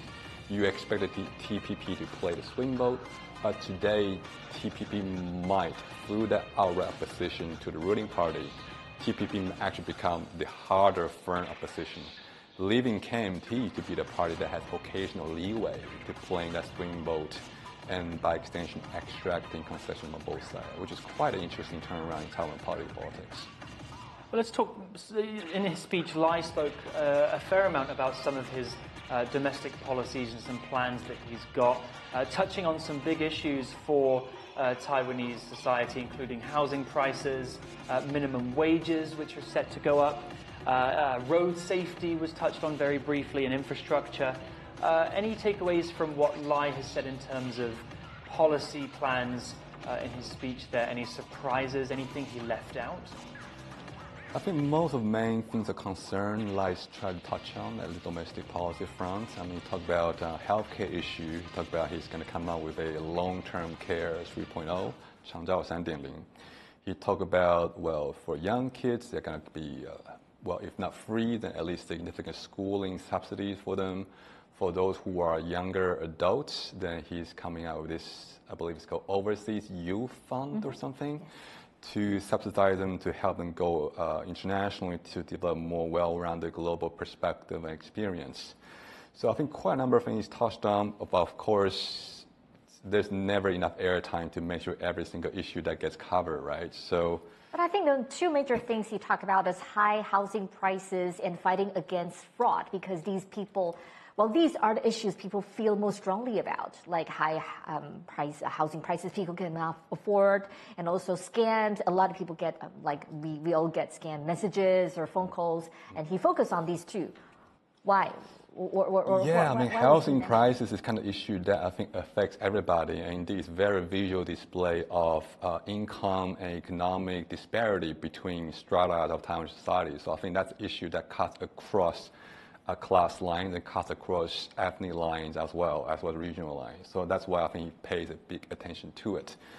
On fighting against fraud, obviously that's also true that everybody can be at risk of getting a scam phone call, right? But at the same time, I think fraud, by its very nature, is the kind of factor that poses a risk to a trust building inside Taiwan society. So when his speech talks about building unity across Taiwan society, building cohesion, then naturally fraud is a big issue he wants to combat. At this stage, he is showing that he's giving the right level of attention from the presidential level that these issues of importance deserve. I think it remains to be seen, however, that what exact concrete, actionable, and politically feasible plans, concrete policy proposal he has in store. He also mentioned a lot about providing more childcare support for younger parents, and also mentioning the fact that next year Taiwan is expected to become a super age society. So putting a lot of focus there. What do you make of his comments about his policies about childcare, about I guess encouraging people to have more children, because Taiwan needs to do something to combat it. It's a national crisis. It is, and it will be. We have one of the world's lowest birth rates. Absolutely. Yeah, I mean, obviously these are issues that affect everybody, right? Having the right birth rate, having the right demographic pyramid, if you will, that's important for maintaining a stable working force, as well as economic vitality, more generally speaking. An age society is a natural outgrowth that when you have less children, then by extension, older sector of the population become a bigger share of a population overall. So that's why I think he talks about it. He has some policy program to go with it, more subsidy for childcare, more allowances for parents willing to have more children, for example. But I think one issue that maybe would be an important complement to that as well is that there are two ways to increase your population. You either have more children or you have a more robust migration program. So I think that's the part that maybe the Lai administration can talk about a little bit more as well. I know there are different conversations, especially inside the expat community in Taiwan, about having a dependable, practical pathway towards citizenship. I think that's a sector that Lai administration will be well advised to spend more energy on refining those part of Taiwan's policy regulatory framework to create that pathway. That was something actually I felt that was a bit left out of Lai's speech, was kind of any comment really to immigration plans. There have been some new schemes this year. For example, there was kind of the expert immigrant program, but a lot of kind of feedback saying that it's really not helping solve the issue if you're only bringing in the highest possible level experts from abroad. That's not solving the population issue at all. So perhaps more could be done there. In terms of policies attracting all different kinds of people to Taiwan as it becomes a more multicultural society. For sure. I mean, and I think you really got a point right down there, which is that yes, there is a robust skill immigration program through the Gold Card program, for example, where they attract the highly educated global talents. But of course, high education and high income level usually comes with low birth rate as well. So that doesn't quite exactly solve the problem, at least not in full. So I think maybe there needs to be more thinking done about, for those blue-collar-ish workers from other countries who have spent years, if not decades, in Taiwan, who have definitely contributed their fair share to Taiwan society and economy. How about finding ways to give them a viable pathway to becoming more fully Taiwanese as well over time? So what is being left out in Lai's speech, in addition to what Reece and Wen-Ti talk about, is something I've been listening to, but I didn't get that, is nuclear energy. Like you talk about the green transition. Nuclear has been a very big issue, a very controversial one here in Taiwan. President Lai didn't mention that in the National Day address and didn't inauguration address either.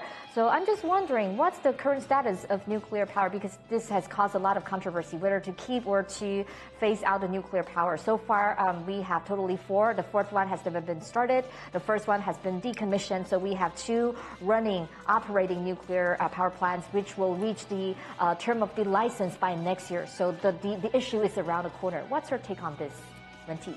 Yeah, I mean, as you said, Betty, that of Taiwan's 4 nuclear power plants today, 2 of them are still running, but they may not be running for that much longer. So that's going to likely lead to a gap and need to be filled into the energy generation. I think that's an issue that the ruling party, DPP, has been having challenges with, of course, because the party started off as largely a grassroots social movement-oriented party back in the days of the closing days of martial law, back in the 80s and 90s. Which means that DPP, as a ruling party, remain very closely tied to the anti-nuclear energy movement in Taiwan as well. So the broader contours of their thinking on nuclear energy is to phase it out. And they have a clear timeline. Next year, 2025, will be the year to shut down the nuclear power plants. Yeah, I mean, so that really creates a sense of urgency, isn't it? And there's difficult policy trade-off here to be made, which is that if you cut down on nuclear energy generation, some other form of nuclear energy need to make up for the gap. And oftentimes people think about perhaps firepower, coal power plants, for example. That's one approach to do it that may that may solve the problem from the numbers perspective, but A, it does not help with climate change issue for sure, and B, Taiwan is, Taiwan's main island is an island, which means that during situations of either wartime or perhaps maritime embargo/quarantine situations in a tension with China scenario, the much needed import of coal and other fire power generation ingredients, they need to be imported into Taiwan, and those may be subject to or vulnerable to those embargo situations. So how is Taiwan going to maintain both autonomous energy generation in high tension scenarios with its climate change duties as well as anti-nuclear energy stance? How do you get that trinity also at the same time? That's a big challenge for sure. It's a big challenge with no easy answer. And, a big push, as we mentioned earlier this year, for Taiwan to become a bit more independent and indigenous with its arms, for example, but also with energy. If Taiwan is to decommission the last 2 remaining working stations, then they're going to become a lot more reliant on the international community for their energy supplies, which kind of goes counter to that push towards becoming more independent in terms of energy and arms and everything else. A big challenge for Lai. We're only 5 months into his presidency, so he's got another 3 or 3.5 years to prove himself at least. Yeah, this reminds me of what U.S. President Biden used to say. I think he did a 100 days of Biden administration interview back in 2021, and a reporter was asking, I think we're going to take a break just for a second to have a look at the Thunder Tiger aerobatic team as they fly over the presidential office in downtown Taipei with the blue, red and white national colors there. Wow. Happy birthday to the Republic of China. There it is, yeah. This feels like a nice ending to the ceremony. A beautiful flyover there. This team established in 1953, the Thunder Tiger aerobatic team, showcasing the Republic of China's Air Force's commitment, flying skills and teamwork. And also the performance that you saw, the young students, these are the students from the Zhuangjing Vocational High School, and they are doing some street dance performances, and also they're joined by the flag displays team of the Army Special Forces Command. Lai Ching-te there looks like he's about to leave the stage as the proceedings eventually come to an end. Taiwan's 113th Republic of China's 113th National Day celebrations pretty much over. We've got another few more minutes with you. I still have one Wen-Ti. question for you, Wen-Ti.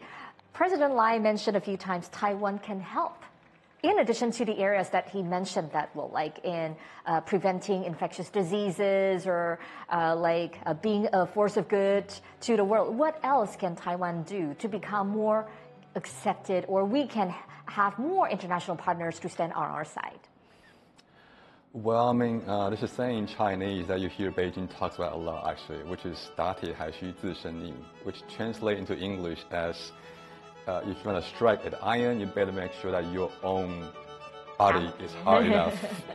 It's the anvil analogy. So I think, yeah, really, I think just about consolidating Taiwan's own democracy. That's an important start. Make sure that you have the vibrant conversation you have going on. Make sure you remain an open, inclusive society. If you want the world to be open-minded and include you, you better be open-minded and inclusive yourself to start out with. That's one thing. That goes to values. And I think in terms of economy, Taiwan, I think, should feel, proactive and willing to open itself up to the world economically as well. There used to be some conversation about TSMC, for example. That's Taiwan Semiconductor Company, establishing factories in U.S., Germany, and I think Japan, possibly other places to come. Some people will raise question marks. People are like, oh, semiconductor makes Taiwan indispensable to the world, but now you are having factory in other countries as well. Does that sort of chip away or weaken your hold on that, and by extension make yourself more vulnerable and less indispensable to the world? To that, I've always said, no, really. Don't see that as a dilution of your role to the world. See it as expansion of your footprint to the world, and see it as a renewed opportunity to engage with not just other foreign governments, but foreign societies as well on a much more concrete day-to-day level. So in that sense, Taiwan, be bold, feel free to go out rather than trying to keep every goodie to yourself. That's one thing. So in addition to that, if I may just say this, the point I was trying to raise earlier, there's definitely more policy programs that we're all waiting to see coming out alive from various policy initiatives, especially on domestic front. And this reminds me of President Biden's 100-day in power speech back in 2021. This reporter was asking Joe Biden, hey, on the campaign trail, you had, let's say, 100 different policy programs. So far, we're seeing maybe 20 or 30. What happened to the rest? Are you ditching those priorities? To which Biden said, 100 days, man, 100 days. Give me a break. So maybe there's reason to give President Lai and his government just a little bit more cautious optimism, a bit more patience. 3 months in, more goodies to come, hopefully. Yes. We talk about China's reaction, possible reactions towards President Lai's speech. What might be the reaction from the United States or from European Union or other countries? Let's start with the U.S. Right. I think U.S. will likely feel reassured by both the substance as well as tone of Lai's speech today. The substance, larger continuity, largely repeated the same point we saw from his inauguration speech in May, as well as speeches from the campaign trail, including the good old 4 pillars of peace action plan, for example. So by repeating the same thing, while it may sound boring to us pundits, it's reassuring to those in power because there are like no new variables we've got to worry about. Surprise-free, right? Yes, so that's the substance part, which is continuity. On the style part, I think it's also reassuring because Lai generally in this speech tried to call on other parties to exhibit more positive things rather than pointing out the negative things on other parties. So I think that's the part that will be reassuring. People will be thinking, all right, I can see where you're going, what you want from other sides, but at least you are not directly pointing fingers at anybody. So at that least may it shows the willingness to cooperate, right? Yeah, it's what Beijing like to say, right? Creating a good, positive atmosphere for good things to happen. Yeah, and in terms of the U.S., who is perhaps probably more a bigger player in terms of Taiwan's story, their election is coming up very, very soon. Are we expecting both Harris and Trump to have been paying attention to Lai's speech today? Is there any kind of preference from the Taiwanese side, do you think, in terms of that election moving forwards? I mean, Taiwan side obviously will be open and will be happy to work with whichever government emerges after the U.S. election for sure. I think both, if Kamala Harris is elected into power after the U.S. election, I think for Taiwan that's going to represent continuity. That's going to represent also given that the personnel, one would imagine, between the Biden and Harris team are going to be largely similar, so there will be a familiarity factor there for U.S.-Taiwan in terms of the personnel, the process, maybe the priority and stuff on the agenda. So that's going to mean they're going to be able to hit the ground running in talking things out with U.S. side, in working together.